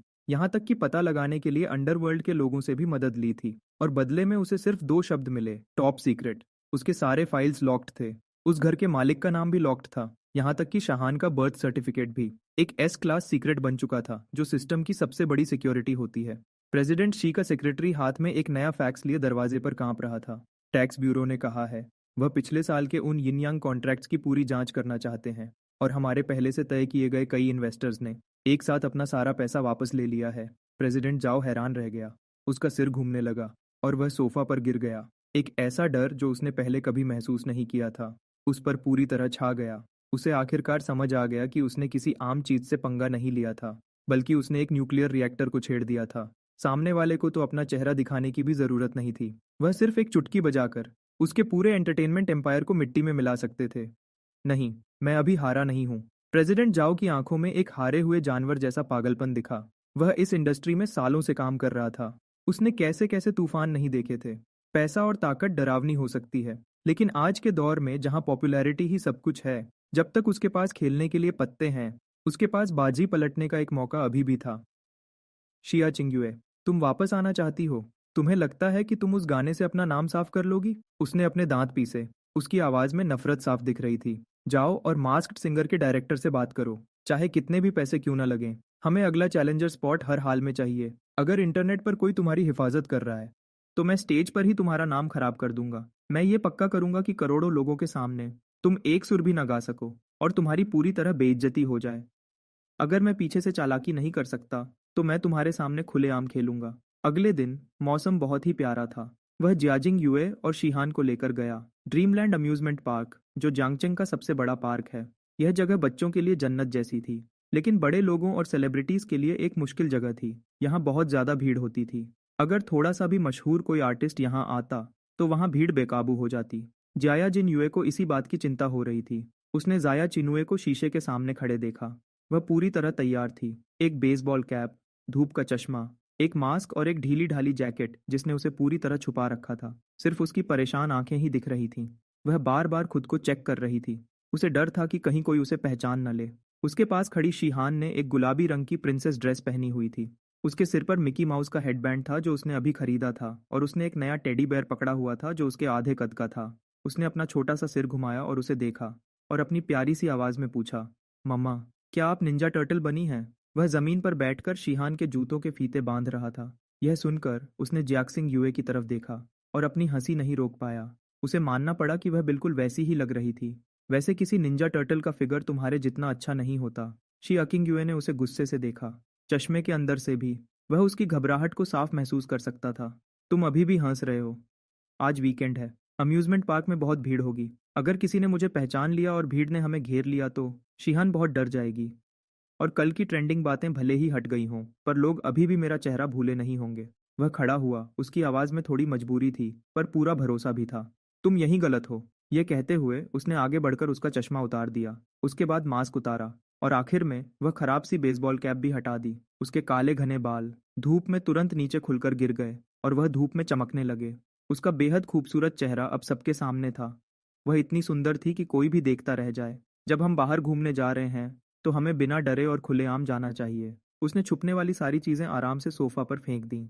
उसकी आवाज नर्म पर पक्की थी। अगर तुम दुनिया को चश्मे से देखोगी, तो इंद्रधनुष भी फीका दिखेगा। शिहान भी नहीं चाहेगी कि उसकी माँ उसके साथ खेलते वक्त चोरों की तरह छुपती फिरे। सही है, लेकिन शी अकिंग्युए फिर से घबरा गई कि आवाज में चिंता थी। पर सेफ्टी का क्या? शांति रखो। उसने अपनी शर्ट का कॉलर ठीक किया और नीचे झुककर चीहोंग का नर्म छोटा हाथ पकड़ लिया, और अपने दूसरे हाथ से उसने आराम से शिया जिंग्युए का हाथ पकड़ लिया। उसका हाथ बड़ा और गर्म था, जिससे दिलासा मिल रहा था। वह बस उसे बताना चाहता था कि जब तक वह साथ है, डरने की कोई बात नहीं है। इस दुनिया में जब तक मैं चाहूँ, तुम किसी को नहीं दिखोगी, या फिर पूरी दुनिया हमारे साथ मिलकर ऐसा दिखावा करेगी जैसे उन्होंने हमें देखा ही नहीं। शी अकिंग्युए को थोड़ा शक था, पर आखिर में उसने अपना हाथ पकड़ने दिया और दोनों घर से बाहर निकल गए। आधे घंटे बाद वे ड्रीमलैंड अम्यूजमेंट पार्क के गेट पर पहुंच गए। चिया जिंग्युए ने उसका हाथ बहुत जोर से पकड़ रखा था। उसका शरीर बिल्कुल टाइट हो गया था। उसने खुद को तैयार कर लिया था कि लोग उसे घेर लेंगे, उस पर उंगली उठाएंगे या इससे भी बुरा कुछ करेंगे। लेकिन एक अजीब बात हुई। टिकट गेट पर खड़े स्टाफ ने बस आराम से उसके फोन से क्यूआर कोड स्कैन किया, मुस्कुराकर कहा कि आपका दिन अच्छा रहे। उन्हें बिल्कुल पता नहीं चला कि उनके सामने खड़ी लड़की वही मशहूर स्टार शी अकिंग युए थी जो कल ही सोशल मीडिया पर हर जगह छाई हुई थी। पार्क के अंदर जाते ही वहां सच में बहुत भीड़ थी और हर तरफ शोर शराबा था। लेकिन चमत्कार यह था कि वह जहां भी गए आसपास के लोग अपने आप उनसे दूर रह रहे थे। लगभग 2 मीटर की दूरी पर। कोई धक्का मुक्की नहीं हो रही थी, कोई भीड़ नहीं थी और कोई भी उन्हें अजीब तरीके से नहीं देख रहा था। उसने अपने पास खड़ी हैरान शी अकिंग युए को देखा और उसकी आंखों में एक हल्की सी मुस्कुराहट थी। उसे अभी तक नहीं पता था कि इस आधे दिन के सुकून के लिए उसने पहले ही स्काईनेट सिक्योरिटी सिस्टम को काम पर लगा दिया था। वहां भीड़ में घुले मिले 200 टूरिस्ट्स असल में उसके भेजे हुए बिना यूनिफॉर्म वाले बॉडीगार्ड्स थे। वह ऐसे दिखावा कर रहे थे जैसे फोटो खींच रहे हों या आराम से मैप देख रहे हों, और वह चुपचाप हर उस आने जाने वाले को रोक रहे थे जो उसके पास आ सकता था या उसे पहचान सकता था। और सबसे मजेदार बात यह थी कि शी अकिंग्युए ने ध्यान दिया कि आसपास के लोगों का ध्यान अजीब और गरीब चीजों की तरफ खिंच रहा था। सड़क के किनारे झाड़ियों से एक साथ कई सारे प्यारे रोबोट डॉग्स अचानक बाहर आए और नाचने लगे, जिससे भीड़ वहां जमा हो गई और लोग अपने फोन से फोटो लेने लगे। आसमान में ढेर सारे ड्रोन्स अलग अलग तरह के सुंदर डिजाइन्स बना रहे थे। थोड़ी दूर पर कुछ लोग ऐसे कपड़े पहने हुए थे जैसे आजकल के मशहूर स्टार्स पहनते हैं। वह बलून बांट रहे थे और सारी फैंस को किसी दूसरी जगह ले जा रहे थे। उनका 3 लोगों का परिवार भीड़ के बीच एक बुलबुले की तरह आराम से चल रहा था, जैसे मछलियों के बीच कोई बुलबुला तैर रहा हो। भले ही हर तरफ शोर था, पर उनके आसपास एक अजीब सा सुकून था। वह बिल्कुल ऐसा ही चाहता था। उसने भीड़ को भगाने के लिए अपनी ताकत का इस्तेमाल नहीं किया, बल्कि इससे भी ज्यादा मेहनत की, ताकि सब कुछ बिल्कुल आम लगे और वह बिना किसी चिंता के अपने बच्चे के साथ खेल सके। यह यह क्या हो रहा है? शी अकिंग्युए ने हैरानी से उसकी तरफ देखा और धीरे से पूछा। उसने अभी खरीदे हुए 2 आइसक्रीम कोन पकड़े और दोनों को एक एक दे दिया। उसने आराम से बात को टालते हुए कहा, शायद सबका आज अच्छा दिन है। उन्हें देखने के लिए कोई और मजेदार चीज मिल गई होगी। देखो, क्या उस क्लाउन का खेल बढ़िया नहीं है? जाहिर है वह उसे सच नहीं बताने वाला था। कुछ तरह की हिफाजत चुपचाप ही अच्छी लगती है। घूमने वाला झूला। शिहान अचानक खुशी से चिल्ला उठी। उसके छोटे से हाथ ने थोड़ी दूर इशारा किया, एक बड्डे से डबल डेकर कैरोसेल की तरफ। उसकी आंखें खुशी से चमक रही थीं। वह मुस्कुराया और उसने उसे अपनी गोद में उठा लिया। उसका गला प्यार से भरा हुआ था। चलो चलते हैं। डैडी तुम्हें सबसे ऊंचे सफेद घोड़े पर बिठाएंगे, ठीक है? हल्का म्यूजिक बजने लगा। लगधी के घोड़े धीरे धीरे घूमने लगे। शिहान घोड़े की पीठ पर बैठी थी। वह इतना मुस्कुरा रही थी कि उसकी आंखें छोटी हो गई थीं। उसके छोटे हाथों ने डंडे को मजबूती से पकड़िड्ढा हुआ था। वह ठीक उसके पास खड़िड्ढा था और ध्यान से उसकी देखभाल कर रहा था। उसका प्यार उसकी आंखों से साफ दिख रहा था। उसने अपनी आंख के कोने से एक झलक देखी, उनके पीछे पंपकिन कैरेज में बैठी सिया चिंगयुए की, जो बाप और बेटी की पीठ को देख रही थी। उसकी आंखें धीरे धीरे लाल हो गईं।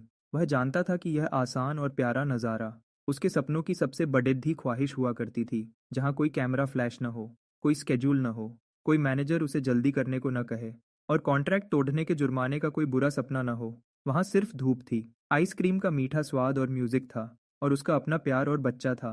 हे! उसने अचानक अपना सिर घुमाया और उसे चुपके से अपने आंसू पोंछते हुए देख लिया। वह उसे छेड़ने से खुद को रोक नहीं पाया। अगर तुम इतनी इमोशनल होकर रोने लगोगी और तुम्हारी आइसक्रीम पिघलकर तुम्हारे हाथों पर गिर गई, तो मैं तुम्हारे कपडेड्डे नहीं धोऊंगा, याद रखना। शिया किंगवे अपने आंसुओं के बीच ही हंस पड़िड्ढी। उसने अपनी आइसक्रीम ऐसे उठाई जैसे वह उस पर फेंकने वाली हो। तुम 3 सेकंड से ज्यादा रोमांटिक नहीं रह सकते। रोमांटिक? उसने अपनी आईब्रो उठाई और उसकी आवाज थोड़ी प्रैक्टिकल हो गई। ये सब बातें बिल्कुल नकली हैं। मुझे सच्चाई में जीना पसंद है। जैसे कि उसने अपना हाथ उठाया और दूर इशारा किया। वह सामने दिखने वाला बेडिड द फेरिस व्हील। मैंने सुना है कि उसके सबसे ऊपर जाकर मांगी गई मन्नत सच होती है। वैसे तो मैं इन सब पर यकीन नहीं करता, लेकिन तुम्हारे लिए मैं 5 मिनट के लिए इस पर यकीन कर सकता हूँ। फेरिस व्हील धीरे धीरे ऊपर जाने लगा। कैबिन के अंदर बहुत शांति थी। शिहान ने अपना चेहरा कांच से लगा लिया और नीचे धीरे धीरे छोटे होते शहर को देखने लगी। वह बीच बीच में खुशी से चौंक उठती थी। वह और जिया चिंगयुए एक दूसरे के पास बैठे थे, उस छोटे से कैबिन में। उनकी सांसें साफ सुनाई दे रही थीं। वहां का माहौल अचानक थोड़ा रोमांटिक हो गया। थैंक यू, शिया किंगवे ने अपने पैरों की तरफ देखते हुए कहा। उनकी आवाज़ बहुत धीमी थी, लेकिन उसमें सच्चाई थी। सिर्फ आज के लिए नहीं, बल्कि हर चीज़ के लिए। उसने अपना सिर घुमाकर उसे देखा। धूप कांच से छनकर आ रही थी और उसके चेहरे को चमका रही थी। उसके चेहरे के छोटे छोटे बाल भी साफ दिख रहे थे। इस वक्त उसने अपना गुस्सा और डर बिल्कुल छोड़ दे दिया। वह इतनी मासूम लग रही थी कि उसके दिल में दर्द होने लगा। उसने मजाक करना बंद कर दिया और उसकी आवाज़ गहरी और सीरियस हो गई। उसने धीरे से हाँ कहा और ऊपर उसकी तरफ देखा। उनकी आंखों में बहुत प्यार था। तुम्हें मुझे थैंक यू कहने की ज़रूरत नहीं है। मैं एक बिजनेसमैन हूँ। इन्वेस्टमेंट्स का फ़ायदा तो मिलना ही चाहिए। वह महसूस कर सकता था कि शाओई चिंग युए की धड़कन अचानक रुक गई थी। उसकी आंखों में थोड़ा डर और उलझन साफ दिखी। फ़ायदा?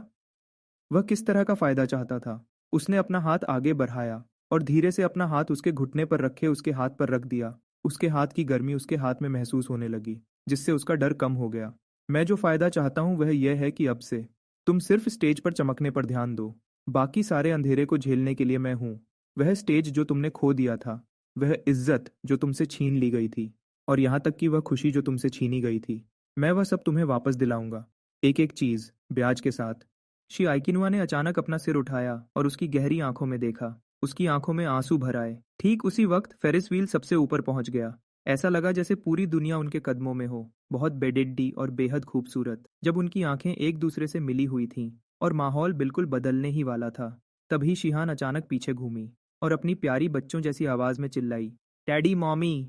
देखो, वहां एक बड़ी स्क्रीन पर मॉमी का नाम लिखा है। दोनों एक साथ रुक गए और उस तरफ देखने लगे जहां शिहान इशारा कर रही थी। दूर एक बड़ी बिल्डिंग पर एक एलईडी स्क्रीन पर एक बहुत ही ध्यान खींचने वाला एडवर्टीजमेंट चल रहा था। मास्क्ड सिंगर का आखिरी चैलेंज, इस साल का ग्रैंड एडिशन। रहस्यमयी सिंगर द वॉन्डरर का चेहरा सामने आने वाला है।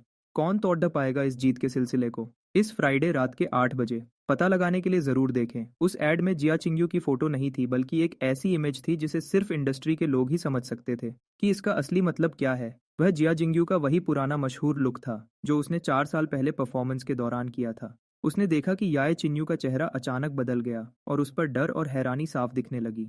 उसने धीरे से कहा, मास्क्ड सिंगर, वह एक शो है जिसे शिनहुआंग एंटरटेनमेंट ने फंड किया है। वह अभी मुझे जबरदस्ती स्टेज पर भेजना चाहते हैं। वह अच्छे से समझ गया था कि आर्टिस्ट की मर्जी के बिना इस तरह का प्रमोशनल मटेरियल निकालना साफ तौर पर उसे पहले ऊपर चढ़ाने और फिर नीचे गिराने की एक साजिश थी। अगर वह वहां नहीं गई तो लोग उसे नखरेबाज कहेंगे, जो मुकाबले से पहले ही डरकर भाग गई। लेकिन अगर वह गई तो वहां पक्का उसके लिए एक और जाल तैयार था, एक बड़ा जाल। उसने उस स्क्रीन की तरफ देखा और उसकी आंखें तुरंत बिल्कुल ठंडी हो गईं। कुछ देर पहले की नरमी अचानक बिना किसी निशान के गायब हो गई और उसकी जगह एक शिकारी जैसी चमक आ गई जो अपने शिकार को जाल में फंसते हुए देख रहा हो। प्रेसिडेंट जाओ, वह बूढ़ा लोमड़ी, लगता है अभी तक कोई सबक नहीं सीखा है। उसने जाजियाजी युए का ठंडा हाथ जोर से पकड़ लिया। उसके चेहरे पर एक खतरनाक मुस्कान आई और उसकी आवाज में एक अलग ही ताकत थी। अगर वह तुम्हारा गाना इतना ही सुनना चाहता है तो ठीक है, तुम जाओ। लेकिन इस छोटे से खेल की कहानी को थोड़ा बदलना पड़ेगा। अगर तुम गाओगी तो ऐसा गाओगी कि वह अपनी जिंदगी पर शक करने लगे। तब तक गाओ जब तक उसकी शिनहुआंग एंटरटेनमेंट वहीं बर्बाद न हो जाए। उसने सीधा जियाई चिन्यू की आंखों में देखा और एक एक शब्द आराम से पूछा, चिंग युए, क्या तुम अपनी ताजपोशी के लिए तैयार हो?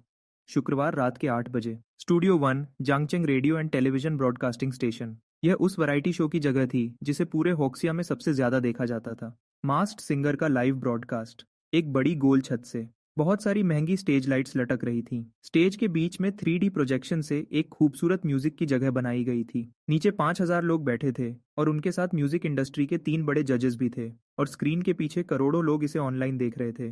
बैक स्टेज के इंतजार करने वाले रास्ते में हवा में एक अजीब सा डर था और बहुत ज्यादा टेंशन बनी हुई थी।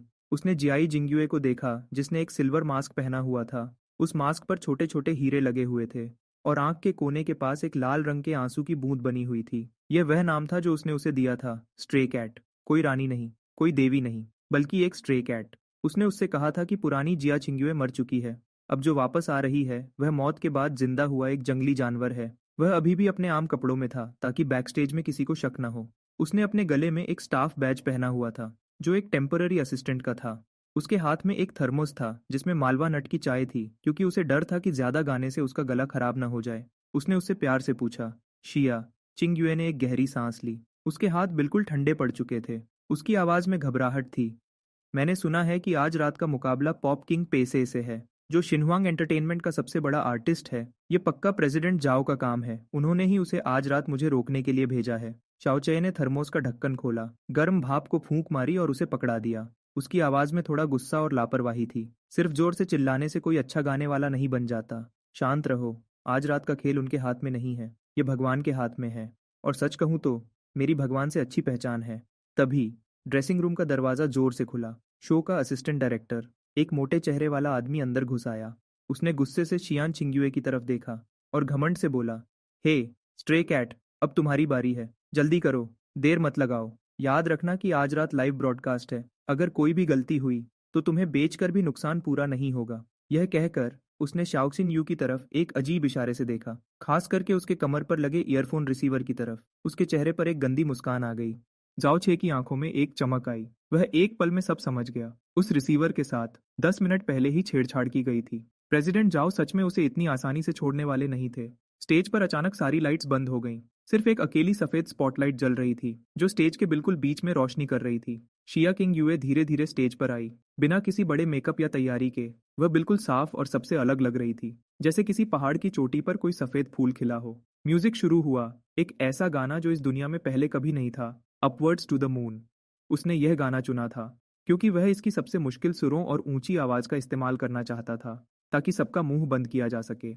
इस दुनिया में ऊंची आवाज में गाने को ही सबसे बड़ा हुनर माना जाता है, और यह गाना ऊंची आवाज के मामले में सबसे मुश्किल था। गाने की शुरुआत एक हल्की सी आवाज से हुई, और जैसे ही जियाई जिंग्युए ने अपना मुंह खोला, तो उसकी वह हीरे जैसी साफ आवाज ने वहां बैठे हर इंसान का दिल जीत लिया। वह बैकस्टेज के अंधेरे में बैठकर उसे स्टेज पर देख रहा था, और उसके चेहरे पर एक मुस्कान थी। लेकिन अगले ही पल एक बड़ी मुसीबत आ गई। जैसे ही गाना अपने सबसे ऊंचे सुर पर पहुंचने वाला था, जहां सुर को अचानक बदलना था और जिसमें बिल्कुल सही पिच की जरूरत थी, स्क्रीच।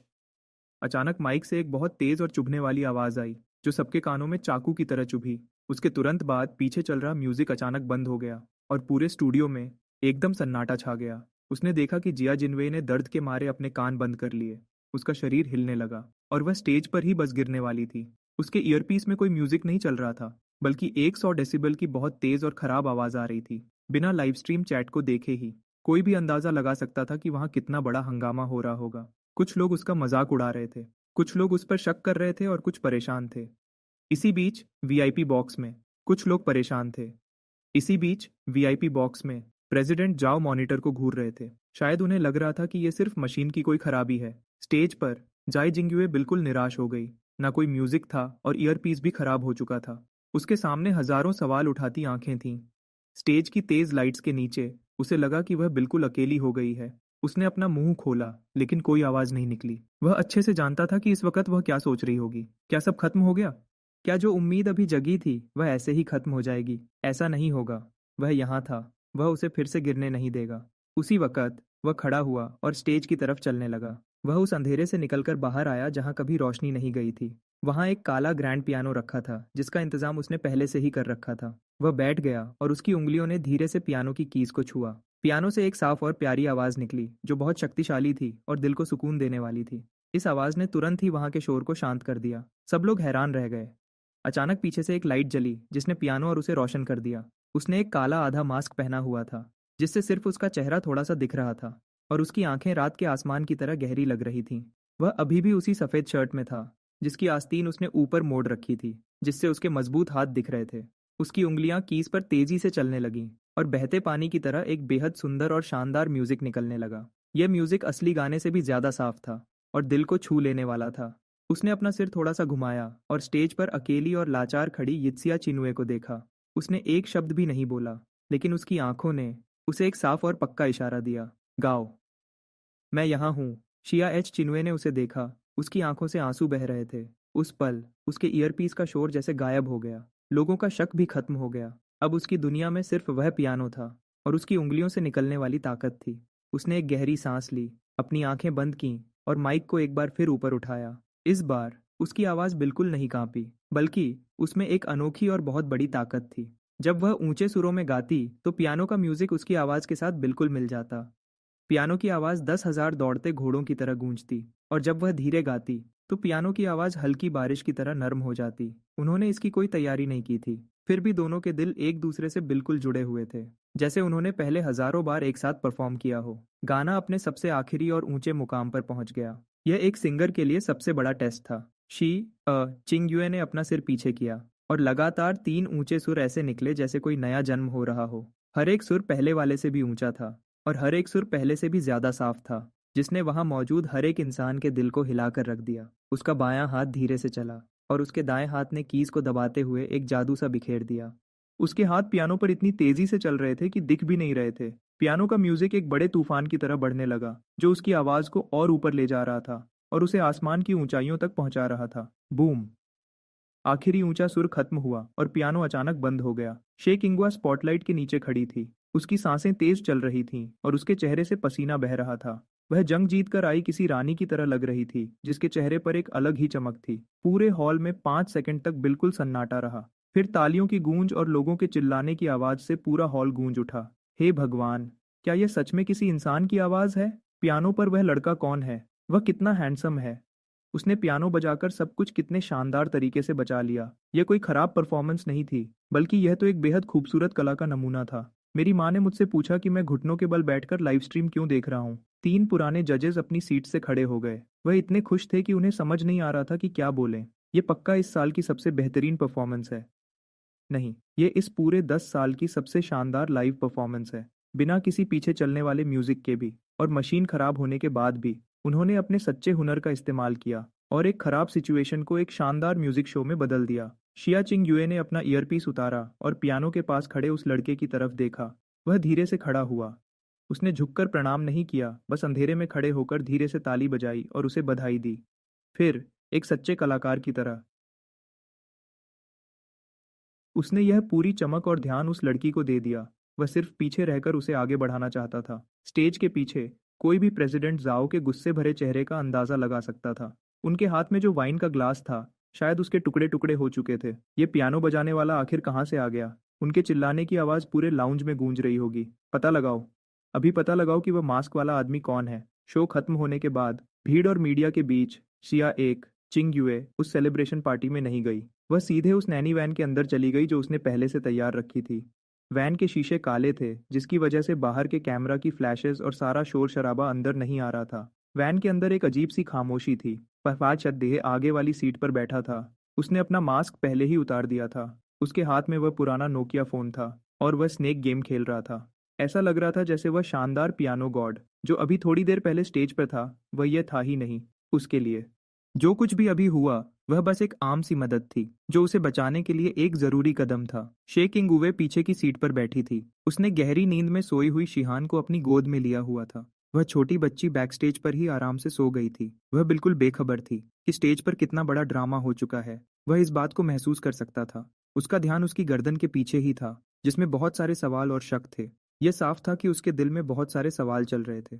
वह कमाल का पियानो बजाने का तरीका, लाइव स्ट्रीम के दौरान उसका बिल्कुल शांत रहना और हर चीज को अपने काबू में रखने का उसका अंदाज, ये सब बातें एक आम लैंडलॉर्ड में नहीं हो सकती थीं। आखिरकार उसने खामोशी तोड़ी। उसने धीरे से पूछा, क्या तुमने पहले म्यूजिक सीखा है? बस थोड़ा सा। उसने अपना सिर घुमाकर देखा भी नहीं। उसका चेहरा बिल्कुल आम सा था। जब मैं पहले वियना में कबूतरों को दाना डालने गया था, तो वहां के कुछ बुजुर्गों से 2-4 दिन ऐसे ही सीख लिया था। वह ज्यादा सफाई नहीं देना चाहता था। पुरानी बातों को उसे बताने की कोई जरूरत नहीं थी। वह बस सबसे आसान तरीके से उसकी शांति को बचाना चाहता था। शेख इंगुवे के पास कोई जवाब नहीं था। वियना के कुछ बुजुर्ग लोग, वह समझ गई थी कि वह बस बात को टाल रहा है। गाड़ी आराम से वूतोंग एली के अंदर चली गई। आज की रात पूरी एंटरटेनमेंट इंडस्ट्री के लिए एक ऐसी रात थी जिसमें कोई सो नहीं पाया। Left hand pointing to the moon गाने के लाइव वीडियो ने सिर्फ 1 घंटे में देखने वालों के सारे रिकॉर्ड तोड़ दिए। इंटरनेट पर टॉप 10 ट्रेंडिंग सर्चेस में हर जगह वही छाया हुआ था। हर कोई उस अनजान पियानिस्ट के बारे में अंदाजा लगा रहा था, लेकिन उसके लिए यह बस एक रोज का काम पूरा करने जैसा था। उसे नाम या पैसे की कोई परवाह नहीं थी। उसने यह सब सिर्फ उसे बचाने के लिए किया था। घर पहुंचकर वह शिहान को उठाकर ऊपर ले गया। उसने ध्यान से उस छोटी बच्ची को सुलाया। फिर वह घूमकर बाथरूम में चला गया। जब वह बाथरोब पहनकर बाहर आया तो उसके बाल अभी भी गीले थे और उनसे पानी टपक रहा था। जैसे ही वह सीढ़ियों के ऊपर पहुंचा, उसने शेख इंगुवे को लिविंग रूम में बैठे हुए देखा। उसके हाथ में कुछ बिखरे हुए डॉक्यूमेंट्स थे। हैरानी की वजह से उसका चेहरा पीला पड़ गया था। उसकी आंखों में साफ हैरानी दिख रही थी, जैसे उसे यकीन न हो रहा हो। और ये वही डॉक्यूमेंट्स थे जो उसने अपनी काली शर्ट की अंदर वाली जेब में छोड़ दिए थे, जो कपड़े उसने आज रात पहने थे।